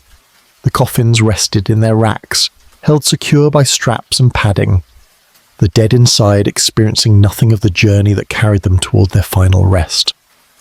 The company's staff had learned to construct these vans with particular attention to springing and suspension, minimizing the jolting that might disturb coffins or cause damage. The engineering was sound, refined through experience, and failures had become rare enough that no one worried much about coffin shifting or seals breaking during normal operation. Dawn began to break as the train approached Brookwood, the eastern sky lightening from black to grey to pale blue, touched with pink. The transition from night to day happened gradually, the landscape emerging from darkness in stages, first the nearest trees, then the middle distance of fields and hedgerows, finally the far horizon, where Surrey's gentle hills rolled toward the south. By the time the train slowed for its approach to Brookwood station, full daylight had arrived, and the world looked ordinary again, no longer the mysterious darkness through which the funeral train had passed like a visitant from some other realm. The train's approach triggered activity at both stations. Staff who had been waiting in the station buildings emerged onto platforms. The Anglican clergy donned their vestments in preparation for services. The gravediggers gathered their tools and prepared to receive the day's burials. The entire machinery of the cemetery awakened to receive what London sent, the daily instalment of mortality that kept the Necropolis company in business. The train slowed, wheels squealing against rails as brakes engaged. At the junction that split the line between the north and south stations, the train divided if both Anglican and nonconformist dead were aboard. Otherwise, it proceeded directly to whichever station served its current cargo. The locomotive released a final burst of steam as it came to rest at the platform, and the journey was complete. The night departure had reached its destination, carrying from darkness into dawn those who would make no further journeys, who had reached the terminus that awaited every traveller regardless of the class in which they rode. Chapter 7. The Living and the Dead. The mourning carriage was a space suspended between two worlds. The living sat on benches and upholstered seats, drawing breath, feeling the train's motion, watching through curtained windows as the landscape changed from urban sprawl to open countryside. A few feet away, separated by a single wall of wood and metal, the dead lay in their coffins, still and silent, beyond motion or awareness, carried as cargo toward the earth that would receive them. The proximity was intimate yet absolute, the living and dead travelling together while inhabiting utterly separate realms. The families who rode in these carriages experienced the journey in ways that varied according to temperament, faith, and the circumstances of their loss. Some found comfort in accompanying their departed on this final trip, maintaining physical proximity for a few hours more before the inevitable separation of burial. Others endured the journey as simply another ordeal in the sequence of ordeals that death imposed, something to be gotten through before grief could find whatever private expression it would take in the days and years ahead. A few seemed almost numb, shocked beyond feeling, moving through the rituals of mourning in a state of disconnection from everything around them. In the first-class carriage on a Tuesday morning in December 1855, a widow sat beside the window, her face invisible behind the heavy veil that covered her from hat-brim to shoulders. Her mourning costume was elaborate, as fashion and custom demanded for women of her station. The dress was silk, dyed the deep black that required multiple immersions in indigo and iron to achieve, cut according to the latest designs from mourning warehouses that specialized in grief's complicated wardrobe. Jet jewelry adorned her neck and wrists, the polished black stone that English convention deemed appropriate for mourning. Her gloves were black kid leather, supple and expensive. Every element of her appearance had been carefully calculated to display both sorrow and status. She travelled alone except for a paid companion, an older woman whose presence served propriety rather than comfort. Her husband's coffin rode in the hearse van immediately behind, contained in mahogany and brass that had cost more than many families earned in a year. He had been a successful merchant, prosperous through trade and colonial goods, and his death at 49 from a sudden apoplexy had left his wife wealthy but unmoored. She had insisted on the first-class funeral, the expensive plot at Brookwood, the monument already being carved in a stonemason's yard. These expenditures were both tribute and protection, tribute to the man she had loved, protection against any suggestion that his death diminished the family's standing. She stared through the window without appearing to see anything. The companion sat in silence, having learned that her role required presence without intrusion. The carriage's other occupants, a family of 5 mourning their patriarch, an elderly couple who had lost their only son, maintained the same silence. No one spoke. The only sounds were the train's mechanical rhythms, the breathing of the living, and occasionally a stifled sob or the rustle of fabric as someone shifted position. The second-class carriage held a different atmosphere, less rigidly controlled. Here a young mother travelled with 3 children, the oldest barely 10 years old, mourning the infant who had died of scarlet fever at 18 months. The small coffin rode in the hearse van, pine rather than mahogany, but clean and decent, the best the family could afford. The mother's mourning dress was cotton rather than silk, dyed at home rather than professionally prepared, showing the slight unevenness that marked amateur work. But it was black, respectably black, and she wore it with the same sorrow that silk and jet could not exceed. The children were restless, too young to maintain the perfect stillness that mourning required. The oldest tried to obey her mother's whispered instructions to sit quietly, but the younger 2 fidgeted and whispered to each other, occasionally pressing faces to the window to watch the passing landscape. Other passengers in the carriage glanced at them with expressions that mixed sympathy and mild disapproval. Children at funerals were expected to maintain adult decorum, but children were children, and grief had its limits in the young. The mother's face showed exhaustion beyond mere physical tiredness. She had nursed the dying infant through a week of fever, watched the small body struggle and fail, then managed the practical necessities that death imposed even on the bereaved. The funeral expenses had consumed savings meant for other purposes. Her husband had remained in London to work, unable to afford a day's lost wages for the funeral. She rode to Brookwood alone with her children, to bury 1 child while struggling to maintain composure for the others, to perform grief according to society's expectations while managing the immediate reality of 3 living children who needed food and attention, and could not be expected to understand why their sibling had disappeared.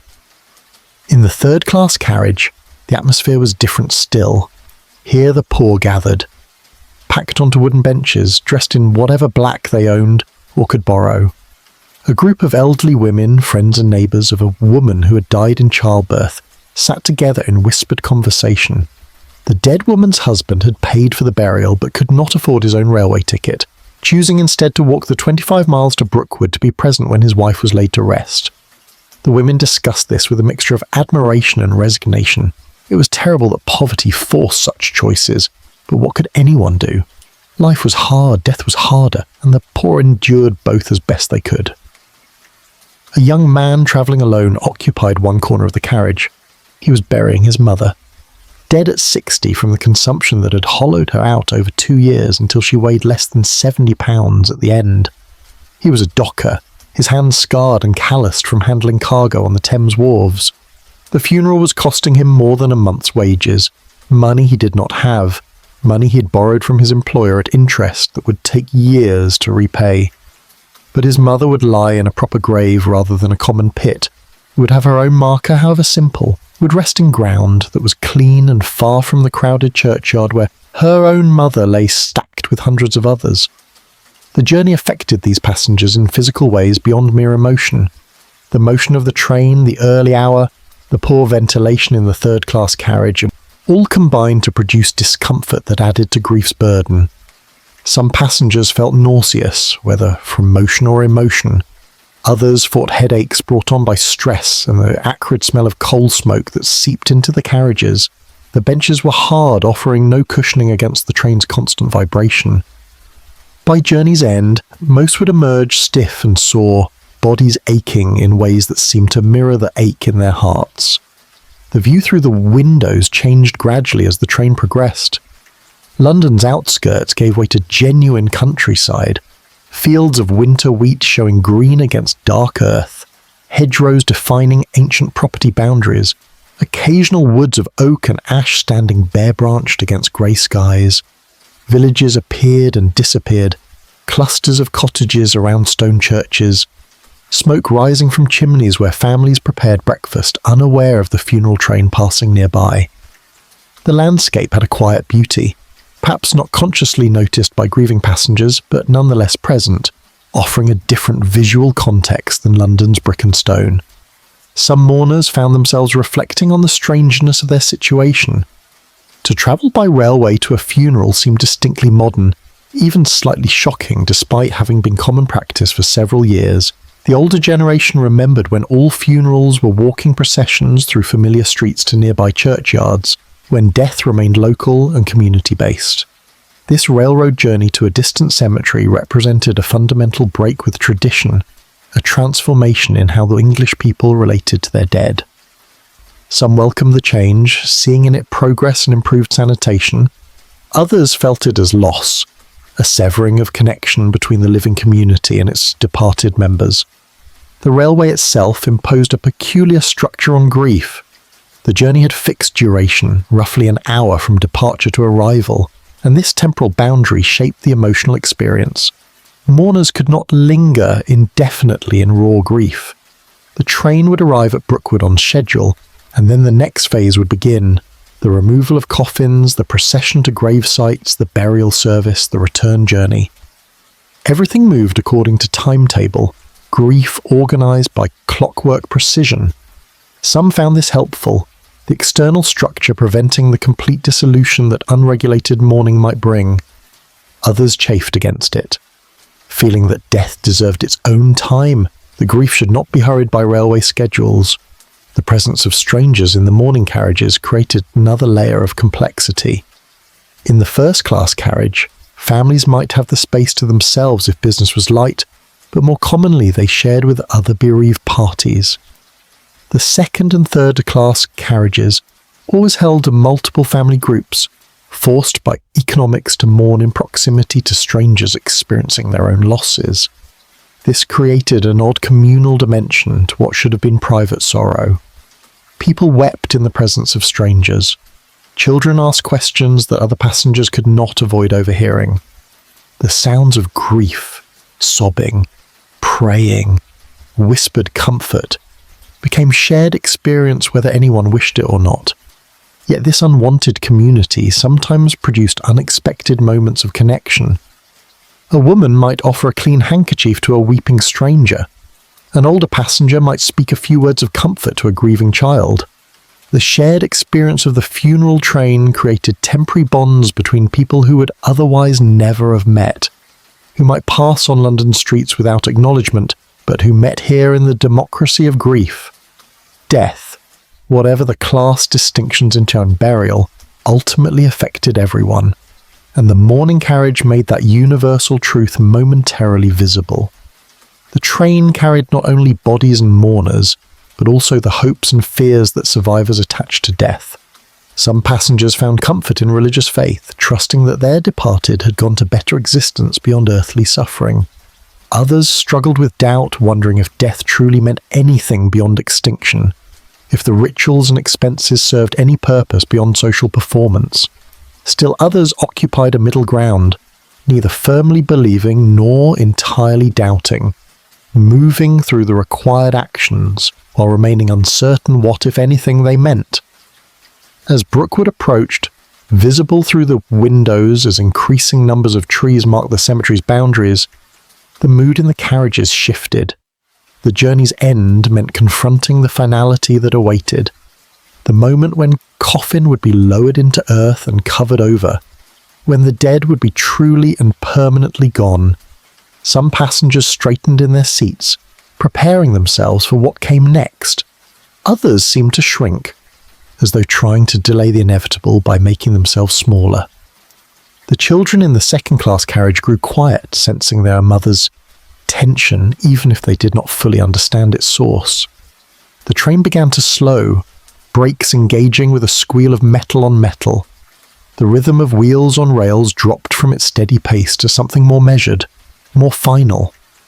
The junction approached where the train would divide if carrying both Anglican and nonconformist dead, or where it would bear left or right depending on which station was its destination. The mourners gathered their belongings, prayer books, handkerchiefs, the small items that had accompanied them from London. The guard walked through the carriages, announcing arrival, reminding passengers to collect all their possessions. The locomotive released a long blast of its whistle, the sound carrying across the cemetery grounds, announcing to staff and gravediggers that another load of London's dead had arrived. The train rolled into the station, steam venting in great clouds that billowed around the platform. The wheels gave a final screech as the brakes fully engaged, and then silence fell, broken only by the hiss of escaping steam and the low murmur of voices as mourners began to disembark. The journey was complete. The living and the dead had travelled together as far as the railway could take them. Now came the separation that no train could bridge, the final divergence of paths as the living stepped down onto the platform and the dead remained behind, waiting to be carried to graves already prepared in the earth that would hold them through all the years to come. Chapter 8. The Brookwood arrival. The junction lay a quarter-mile before the cemetery stations, a simple fork in the tracks where the funeral train either divided or bore left toward the Anglican station or right toward the nonconformist grounds.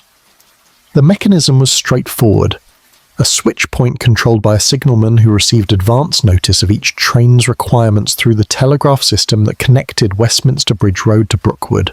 On mornings when the train carried dead of both denominations, the signalman would halt the train at the junction, uncouple the appropriate carriages, then direct each section to its designated station. The operation took perhaps 10 minutes, a brief delay that mourners endured as their final separation before burial. The signalman's box stood beside the junction, a small wooden structure elevated on stilts to provide clear view of the tracks in both directions. Inside, the signalman maintained his lonely vigil, pulling levers that moved the switch points, watching for the funeral trains that arrived according to schedule, but also for the ordinary passenger trains that shared these tracks. The main line of the London and South Western Railway ran parallel to the cemetery branch, and coordination was essential to prevent conflicts.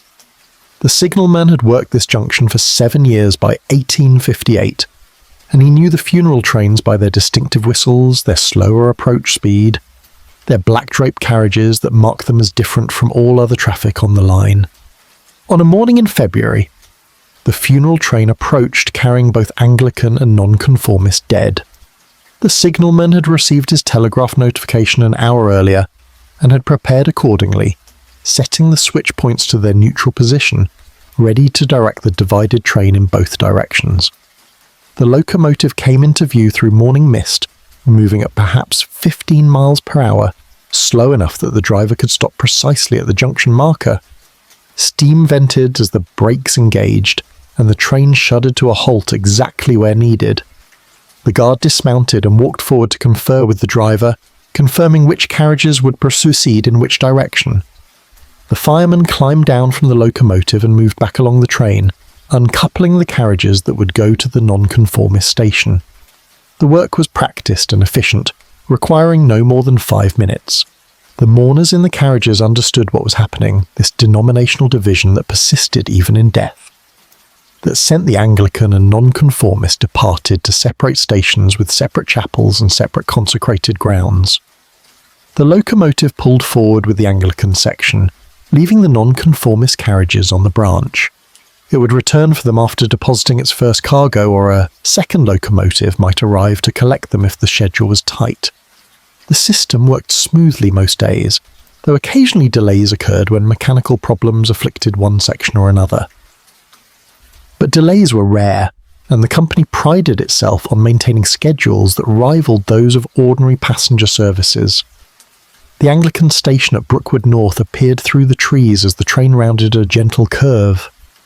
The building was substantial, constructed of red brick with stone trim, Gothic architecture, echoing the church tradition it served.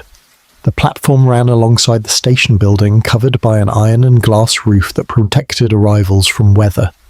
Gas lamps on ornate posts stood ready to provide light when trains arrived in darkness, though this morning's arrival occurred in full daylight.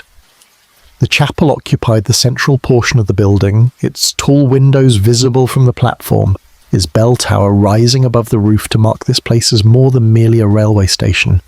The train came to rest with practiced precision, the first-class morning carriage positioned directly opposite the station entrance. The hearse vans aligned with the platform areas where coffins would be unloaded. The locomotive released a final sigh of steam and fell quiet except for the ticking of cooling metal and the low rumble of the banked fire in its firebox. The driver set the brake and climbed down to confer with the station master, who had emerged from his office to supervise the arrival. The station master wore formal black, as did all cemetery staff who might encounter mourners. His role combined elements of railway official and funeral director, requiring both efficiency and appropriate solemnity. He carried a leather-bound ledger that listed the day's scheduled burials, each entry noting the deceased's name, the class of service, the plot location, and the timing of the graveside service. He consulted this ledger while the guard provided confirmation of which coffins had arrived, checking that everything matched the advance arrangements made in London. The mourners began to disembark, first-class passengers stepping down onto the platform with assistance from station attendants who offered hands to help ladies navigate the gap between carriage and platform. The first-class waiting room stood immediately adjacent, its doors open, a fire burning in the grate to provide warmth after the journey. Most first-class families proceeded directly there, settling into chairs to wait while their departed was unloaded and prepared for the service that would follow. The second-class mourners followed, directed to their own waiting room farther along the platform. This room was smaller, more plainly furnished, but still respectable. Tea was available here as in the first-class facility, served by an attendant who maintained appropriate demeanour while fulfilling her duties. The mourners sat or stood according to their preference, some removing coats, others keeping them wrapped close despite the room's warmth, their bodies still chilled by grief or journey, or both. The third-class passengers received no waiting room. They remained on the platform or proceeded directly to the chapel if a service was scheduled immediately. Some wandered toward the edges of the platform where they could see into the cemetery grounds, looking at the trees and paths, trying to locate approximately where their dead would lie. Others simply stood in small clusters, speaking quietly among themselves or maintaining silence, waiting for instruction about what should happen next. The unloading of coffins began while mourners settled themselves. The first-class hearse van's doors were opened by staff wearing black coats and top hats, the professional uniform of the undertaking trade. These men moved with deliberate care, understanding that their actions were observed by bereaved families who would notice and remember any hint of disrespect or carelessness. Each coffin was removed from its rack, carried to the platform, and placed on a wheeled bier that would transport it to either the chapel for a service or directly to the graveside if the family had opted for immediate burial. The mahogany and oak coffins of the first-class dead gleamed in the morning light, their brass fittings polished, their nameplates clearly engraved with the deceased's details. These were substantial objects, some weighing 300 pounds or more with their occupant and inner lining. 4 men were required to lift the heaviest, and even then the work was physically demanding. The coffins were transferred to waiting biers with concentrated effort, the staff communicating through gesture and practice coordination rather than spoken instruction. The second-class coffins followed, simpler pine constructions that 2 men could handle without difficulty. These were placed on similar biers and wheeled to their designated positions.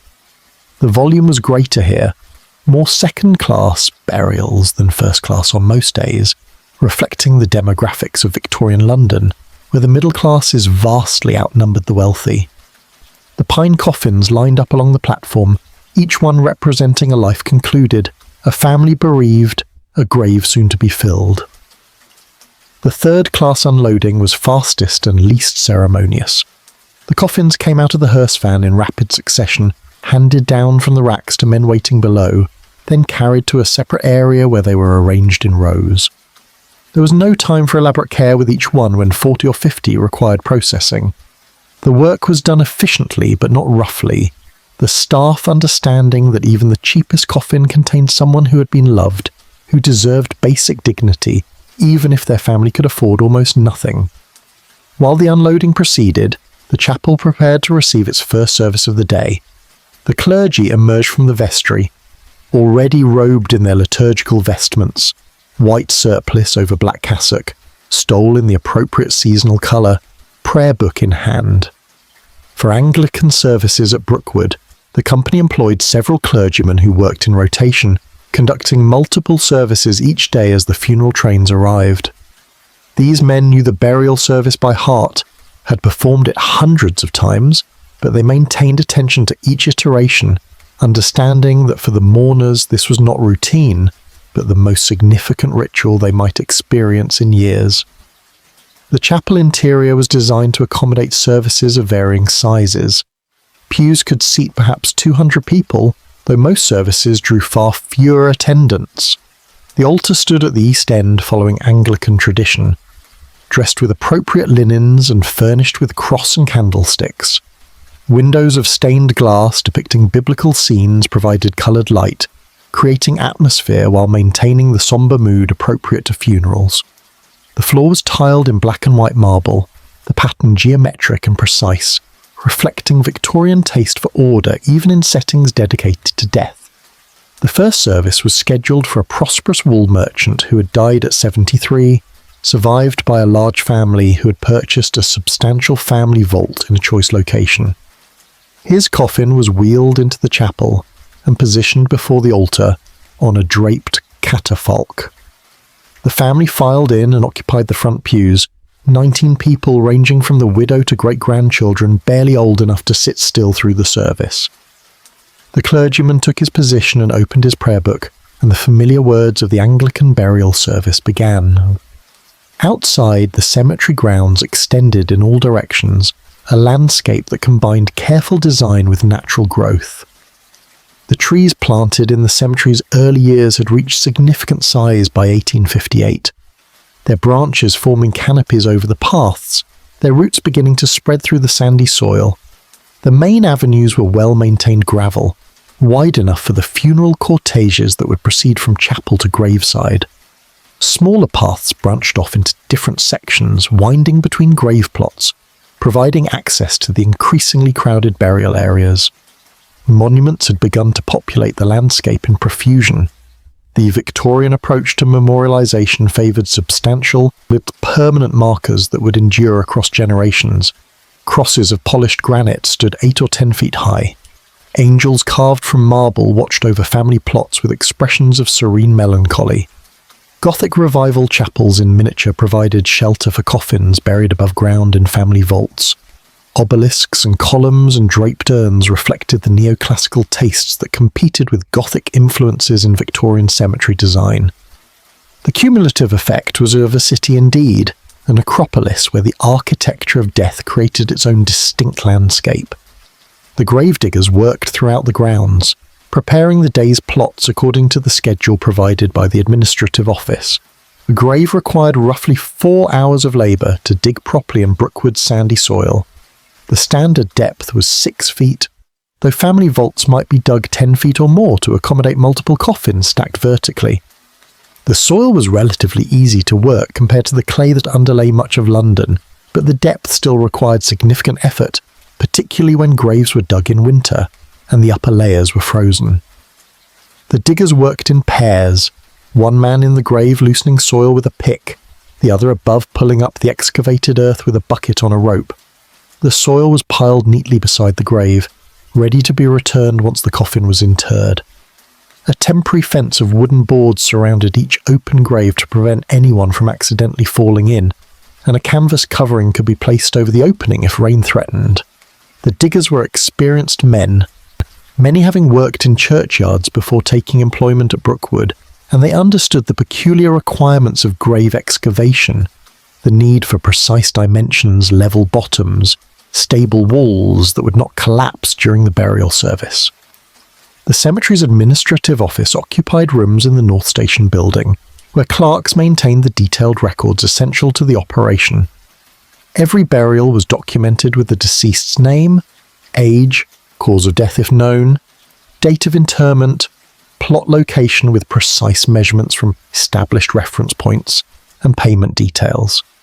These records would be kept permanently, allowing families to locate graves decades hence, providing legal documentation of burial rites, and creating an archive that tracked London's mortality with unprecedented detail.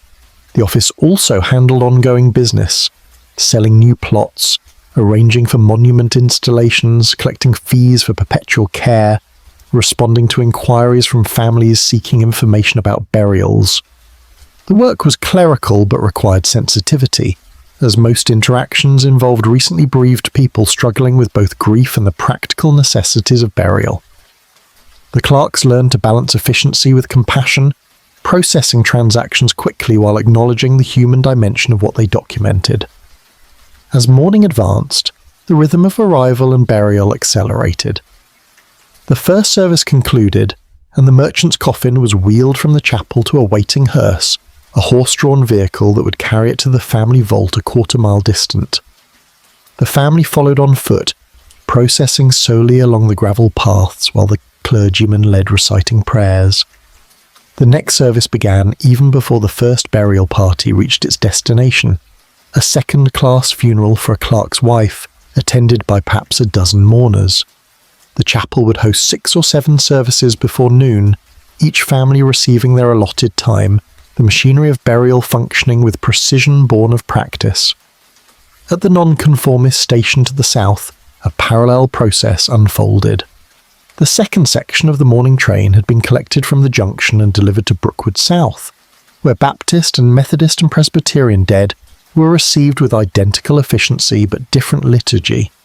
The nonconformist chapels were simpler, their services shorter and less ritualized, but the fundamental process remained unchanged: receive the dead, conduct the service, proceed to burial, complete the interment, return to receive the next arrival. By midday, the morning's funeral trains had delivered their cargo and departed back to London, running empty except for mourners making the return journey. The cemetery grounds held dozens of new burials, fresh earth mounded over filled graves, flowers placed by bereaved families beginning already to wilt in the February cold. The staff paused for a brief meal, then prepared for the afternoon trains that would arrive with another load of London's dead, another round of services and burials that would continue until evening. The rhythm was relentless, the flow of mortality constant. Brookwood had been built to receive London's dead for generations, and it fulfilled that purpose with the efficiency that characterised the best Victorian enterprises: systematic, organised, perpetual. Chapter 9. The Business of Death. The London Necropolis Company maintained offices in the city, a suite of rooms on Aldermanbury that might have belonged to any successful commercial enterprise of the Victorian age. Clerks sat at high desks, copying figures into ledgers with careful precision. Filing cabinets lined the walls, their drawers containing correspondence, contracts, and the accumulated documentation of a business that had been operating for more than a decade. The managing director's office occupied the corner, furnished with a substantial desk, leather chairs, and framed maps of the cemetery showing the gradual filling of plots across the 2,000 acres. The financial architecture of the enterprise was complex but fundamentally sound. The company generated revenue from multiple sources, beginning with the sale of burial plots themselves. Prices varied dramatically based on location, size, and exclusivity. A spot in the common grave cost perhaps 10 shillings, sufficient to cover the minimal expense of digging and a share of the administrative overhead. An individual third-class plot might sell for £2. Second-class plots ranged from £5 to £15 depending on location. First-class plots commanded £20 to £50 for standard graves, while premium family vaults in choice locations sold for £100 or more. These prices compared favourably with alternatives available in London. The remaining private cemeteries charged similar or higher rates. And the overcrowded churchyards, where burial was still technically possible, often required payments to clergy and sextons that totalled several pounds.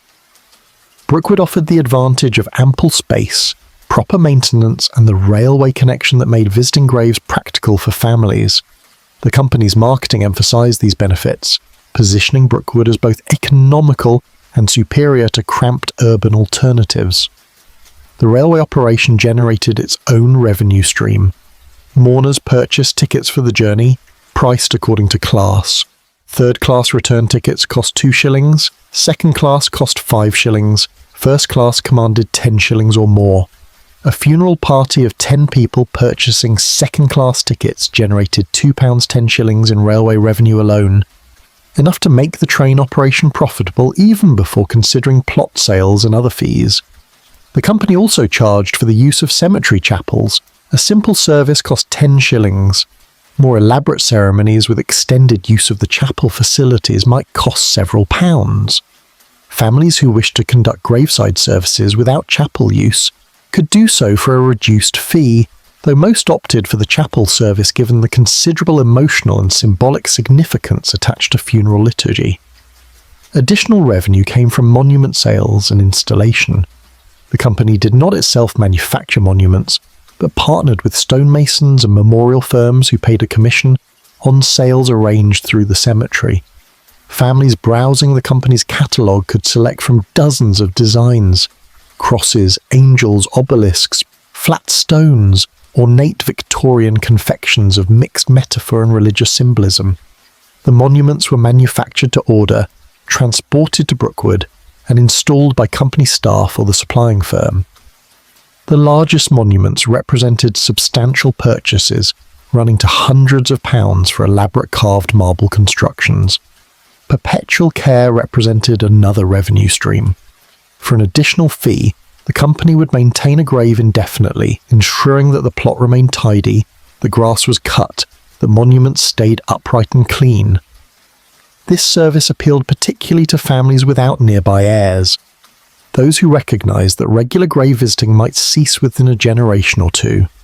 The perpetual care fees were invested, with the interest funding ongoing maintenance. The company employed full-time groundskeepers whose salaries came largely from this source. The operational expenses balanced against these revenues with reasonable margin. The railway operation was the largest single expense, involving lease payments to the London and South Western Railway for use of their tracks, maintenance of the company's own rolling stock, fuel costs for operating trains, and wages for drivers, firemen, guards, and station staff. The cemetery operations required groundskeepers, grave diggers, administrative clerks, maintenance workers for buildings and paths, and clergy to conduct services. The London terminus needed staff as well, receiving clerks, booking agents, porters to handle coffins. The company's directors monitored these figures closely, meeting quarterly to review accounts and discuss strategy.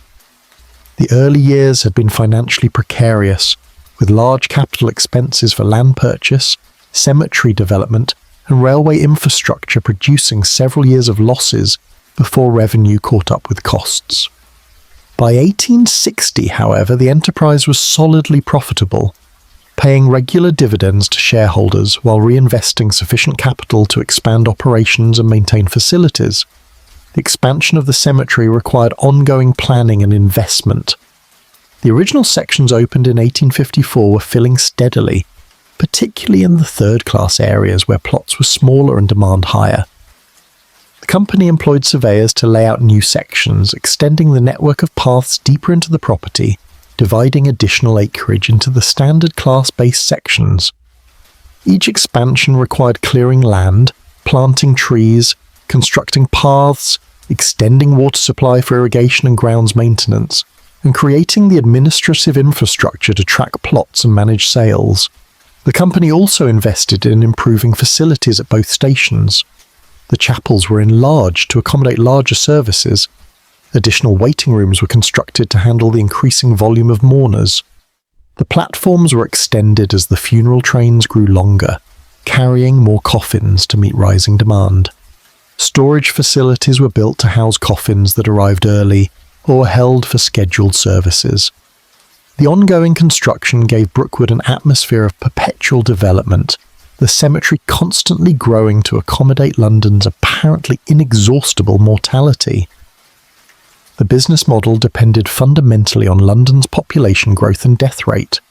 The metropolis continued its explosive expansion through the middle decades of the 19th century, reaching 3 million residents by 1860. Even though the death rate was declining thanks to improved sanitation and public health measures, the absolute number of deaths increased with the growing population. The company's actuaries has calculated that London generated roughly 60,000 deaths per year, and Brookwood captured perhaps 20% of this market by the early 1860s.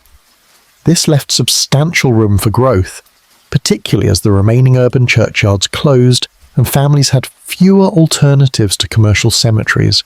Competition existed but was manageable. Several other large cemeteries operated around London: Kensal Green, Highgate, Abney Park and others, each with its own character and clientele.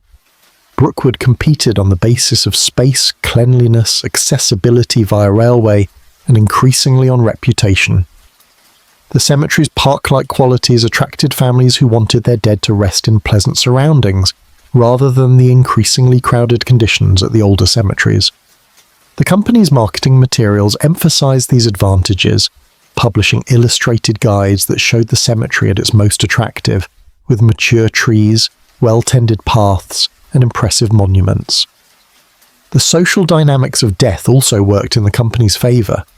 Victorian culture placed enormous emphasis on proper mourning, with elaborate customs governing everything from clothing to the duration of grief's public display. A respectable burial was essential to maintaining social standing, and families would sacrifice considerably to ensure their dead received appropriate interment. The company positioned itself as provider of respectable burial at prices accessible to the middle classes, that vast segment of Victorian society situated between the wealthy, who could afford anything, and the poor, who could afford almost nothing. The company's records provided a remarkable cross-section of London society. The burial registers listed occupations alongside names, creating an inadvertent social survey. Here were clerks and shopkeepers, domestic servants and skilled tradesmen, lawyers and physicians, merchants and manufacturers, alongside the ubiquitous labourers who constituted the great mass of London's population. The wealthy were represented too, though in smaller numbers, their family vaults and expensive monuments marking their continued social superiority even in death. The causes of death recorded in these registers told their own story about Victorian life. Infectious diseases dominated: tuberculosis, typhoid, scarlet fever, cholera, measles, influenza. Infant and child mortality remained horrifically high, with roughly half of burials involving children under 5 years old. Occupational diseases killed many men: lung diseases from coal dust or chemical exposure, injuries from industrial accidents. Childbirth remained dangerous for women despite medical advances, with many young mothers dying of puerperal fever or hemorrhage. The old died of the vague conditions recorded as debility or natural causes, their bodies simply worn out by decades of labour and hardship. The business of death required sensitivity to these tragedies while maintaining the efficiency that profitability demanded. The company's staff walked a careful line between compassion and commerce, acknowledging grief while processing paperwork, offering condolences while collecting fees. Some critics condemned this as unseemly, arguing that death should not be reduced to business transactions. The company's defenders responded that death had always involved commerce. Undertakers were paid, gravediggers received wages, monuments cost money. Brookwood simply organised these transactions more efficiently and transparently than the informal arrangements that had preceded it. The company also managed risks inherent in operating a cemetery. Legal disputes occasionally arose over the burial rights, typically involving families who claimed ownership of plots based on verbal agreements or lost paperwork. The company's meticulous record-keeping usually resolved these disputes in its favour, but they required staff time and sometimes legal fees. Maintenance problems could damage reputation, paths that deteriorated, monuments that toppled, drainage failures that left sections waterlogged. The company invested in preventive maintenance to avoid such problems, understanding that its product was essentially reputation. If Brookwood became known as poorly maintained or disrespectful of the dead, business would evaporate. The railway partnership with the London and South Western Railway Company required ongoing negotiation. The funeral trains operated on tracks owned by another company, using infrastructure maintained at that company's expense, interfacing with regular passenger and freight services. Conflicts arose over scheduling, maintenance costs, liability for accidents. The Necropolis Company paid substantial annual fees for track access, fees that increased as the funeral train frequency grew. Both companies benefited from the arrangement, but tensions occasionally flared, requiring diplomacy and sometimes arbitration to resolve. By the mid-1860s, the London Necropolis Company had evolved into a mature enterprise, no longer an experimental venture, but an established part of London's infrastructure. The business model had proven sound, generating consistent profits while fulfilling a genuine social need. The cemetery contained tens of thousands of burials and would ultimately hold hundreds of thousands. The funeral trains ran with clockwork regularity, carrying the dead from metropolis to necropolis, from the chaos of London to the ordered tranquility of Brookwood. Death, that most ancient and inevitable of human experiences, had been successfully industrialised, organised and made profitable. The Victorians, with their characteristic blend of sentiment and pragmatism, had transformed mortality into a business that could be managed with the same principles that governed any other commercial enterprise. And in doing so, they created an institution that would persist for nearly a century, until war and changing customs finally ended the peculiar phenomenon of London's railway for the dead. Chapter 10. The Last Trains.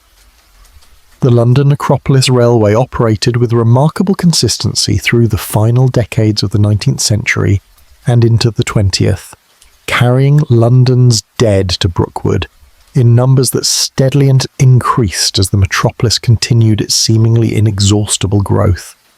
The trains ran through the Edwardian era, through the first years of the new century, maintaining their schedules through seasons and changes of fashion, technological advances and social upheaval. But the world was transforming around the funeral trains in ways that would ultimately render them obsolete, a relic of Victorian sensibilities in an age growing increasingly impatient with the past. The Great War brought the first significant disruption. When Britain mobilised in August 1914, the railways came under government control as essential infrastructure for moving troops and materiel. The London and South Western Railway's tracks carried soldiers to ports, munitions to depots, wounded men to hospitals. The funeral trains continued to operate, but with reduced frequency and increased irregularity as military traffic took precedence. Families complained about delays, about trains cancelled with minimal notice, about the general disruption of funeral arrangements. The company apologised but could do little. War trumped death in the hierarchy of urgency. The war also transformed attitudes toward death itself. The mass casualties on the Western Front, hundreds of thousands of British soldiers killed, millions wounded, created a scale of mortality that overwhelmed Victorian funeral customs. Most of the dead were buried in France and Belgium, far from home, in military cemeteries that bore no resemblance to places like Brookwood. The families who mourned them had no graves to visit, no funeral trains to ride, no elaborate ceremonies to mark their loss. The privatised, individualised Victorian approach to death seemed almost quaint in the face of industrial-scale killing. When the bereaved did bury their dead at home during and after the war, the ceremonies were often simpler, less elaborate, stripped of the ornate customs that had characterised the previous generation. The motor hearse represented another challenge to the funeral train's dominance. Automobiles had begun appearing on London streets in the early 1900s, initially as expensive novelties for the wealthy. By the 1920s, some motor vehicles were common enough that funeral directors began using them to transport coffins. A motor hearse could travel directly from the deceased's home to any cemetery, following whatever route was convenient on whatever schedule the family preferred. It offered flexibility that the railway, bound to its fixed routes and timetables, could not match. Families who could afford motor transport increasingly chose it over the funeral train, particularly for burials at cemeteries closer to London than Brookwood. The London Necropolis Company recognised these challenges and attempted to adapt. They reduced fares to remain competitive with motor transport. They increased service frequency to offer more convenient scheduling. They upgraded the mourning carriages with modern amenities. But the fundamental problem remained: the railway's inflexibility in an age that increasingly valued convenience and individual choice over Victorian order and system. The economic depressions of the interwar years struck the company hard. Unemployment soared during the early 1920s and again in the early 30s. And the unemployed had little money for funeral expenses. Burials at Brookwood declined as families opted for cheaper alternatives. Common graves in local cemeteries, cremation at newly opened crematoria, even pauper burials funded by local authorities. The company's revenue dropped while its fixed costs remained largely unchanged. Dividends to shareholders were suspended. Staff was reduced. Maintenance was deferred on everything except essential infrastructure. Cremation presented perhaps the most fundamental challenge to the company's business model. The practice, illegal in England until 1884 and rare for decades thereafter, began gaining acceptance in the 1920s and 30s. Cremation required far less space than burial, cost significantly less, and aligned with modern sensibilities that found Victorian burial customs increasingly morbid and wasteful. Crematoria opened in London and other cities, offering services that completed in hours what burial required days to accomplish. The ashes could be scattered, kept in urns, or interred in small plots that cost a fraction of traditional graves. By the 1930s, perhaps 10% of British dead were cremated, a percentage that would continue rising through the century. The company attempted to compete by opening its own crematorium at Brookwood in 1935, a modern facility designed to attract families who wanted cremation, but also desired the cemetery's park-like setting for memorial gardens. The crematorium generated modest business but could not offset declining burial revenue. The fundamental problem was that cremation undermined the company's entire value proposition. Brookwood existed because burial required land, and London lacked sufficient land within reasonable distance of the metropolis. Cremation eliminated the need for land, rendering the railway connection and the vast Surrey cemetery largely irrelevant. Through the 1930s, the funeral trains continued running, though with greatly reduced frequency and volume. A train that once carried 50 coffins might now carry 15. Services that once ran daily now operated 3 times weekly. The stations at Brookwood, once bustling with activity, stood quiet much of the time, their waiting rooms empty, their platforms silent. The cemetery itself remained active, Tens of thousands of graves required ongoing maintenance, and families still visited their dead. But the dynamic growth of Victorian and Edwardian years had ceased. Brookwood was no longer expanding into its unused acreage, but simply maintaining what already existed. The staff who remained with the company were largely older men who'd worked the funeral trains for decades. They understood the routines, knew the procedures, could conduct a funeral service or dig a grave with the efficiency born of long practice. But they were aging, and few young men sought employment in an industry that seemed to belong to the past. The clerks who managed records, the station masters who supervised arrivals, the grave diggers who prepared plots, all were remnants of an earlier era, working at a cemetery that felt increasingly like a memorial to Victorian attitudes toward death. The Second World War brought catastrophe.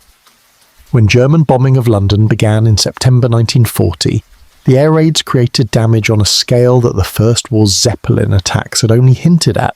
The docks burned. The East End suffered terribly, and on the night of April 16, 1941, during one of the most intense raids of the Blitz, bombs fell on Westminster Bridge Road and destroyed the Necropolis station. The building burned through the night despite effortless efforts of firefighters overwhelmed by hundreds of simultaneous blazes across London.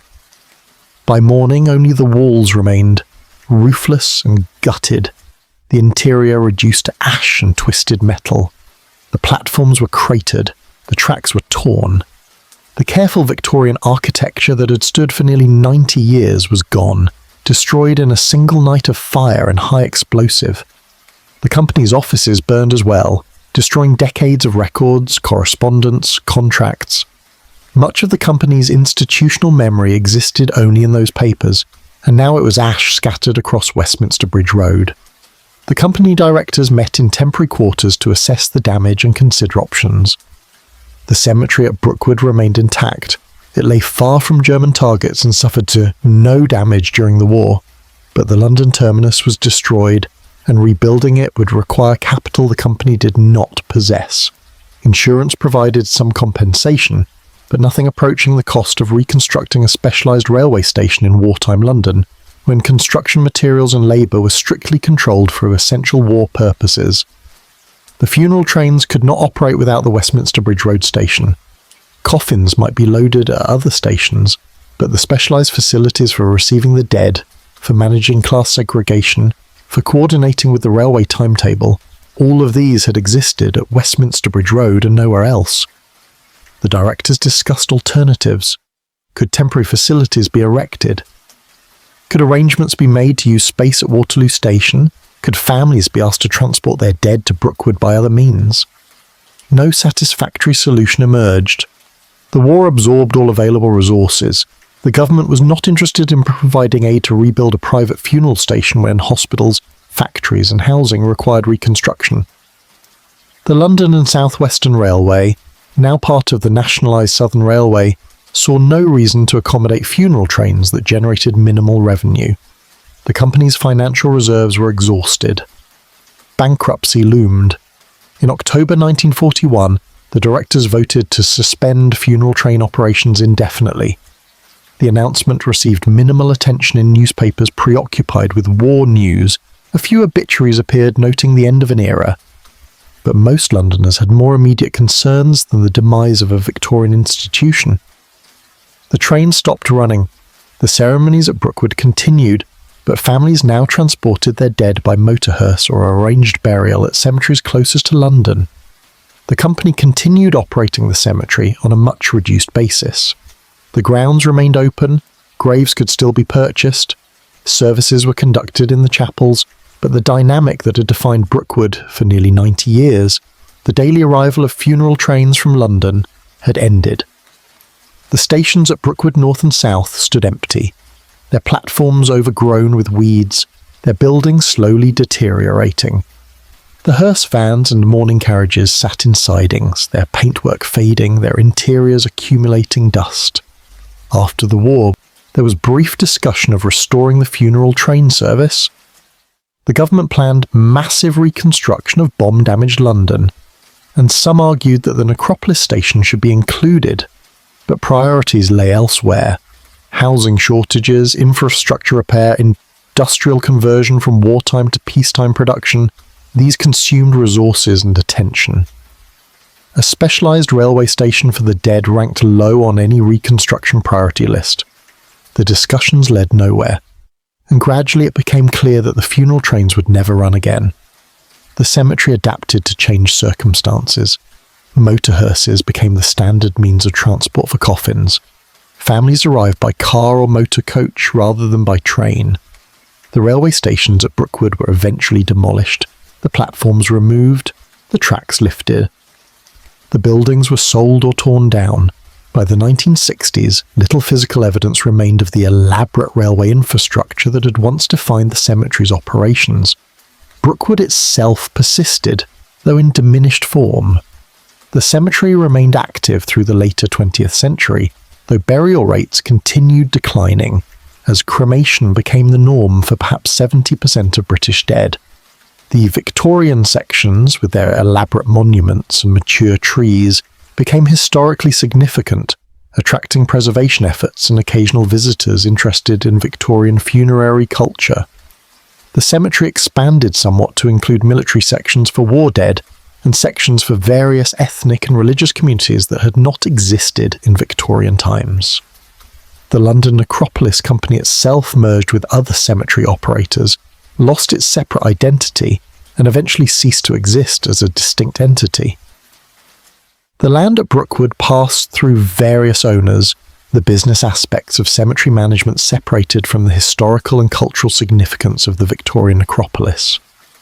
The concept that had seemed so modern and progressive in 1854, connecting London to its dead by railway, creating a vast garden cemetery beyond the city limits, organising death with Victorian efficiency, had become history itself, a curiosity from an era when people thought differently about mortality and its management. The last person who had ridden the funeral train as a child in the early 1900s, visiting a grandfather's grave, died sometime into the late 20th century, taking with them living memory of what it had been like to board the black-draped carriage, to sit in silence while the train carried coffins through the countryside, to arrive at Brookwood, where the dead were unloaded with ceremony and care. The trains existed now only in photographs and documents, in the memories preserved by local historical societies, in the occasional scholar's dissertation examining Victorian approaches to death and burial. The rails that had carried hundreds of thousands of dead from London to Brookwood were torn up decades ago, the roadbed reclaimed by nature or developed for other purposes. The London station site became a park, then commercial development, the ground built over with no marker indicating what had stood there. At Brookwood, the cemetery remained, its older sections showing their Victorian origins in the spacing of graves, the styles of monuments, the planted trees now grown to maturity. But the railway stations were gone, the platforms vanished, the elaborate infrastructure that had once organised the arrival and distribution of the dead existing only in old maps and fading photographs. The night fell quiet over what remained. The cemetery paths wound through the grounds, past tens of thousands of graves, under trees that had stood for more than a century. No trains arrived in darkness, no whistles sounded through the fog. No coffins were unloaded onto platforms while mourners waited in chapel. The machinery of death that had operated with such Victorian precision had stopped. Fallen, Haylant, passed into history, and in that coolness the dead rested as they had always rested, indifferent to the means by which they had arrived, indifferent to the elaborate systems that had been built and operated and finally abandoned. They lay in their graves, these hundreds of thousands who had travelled the last railway from London, and the trains that had carried them existed now only in memory, a peculiar chapter in the long history of how the living deal with the inevitable fact of death.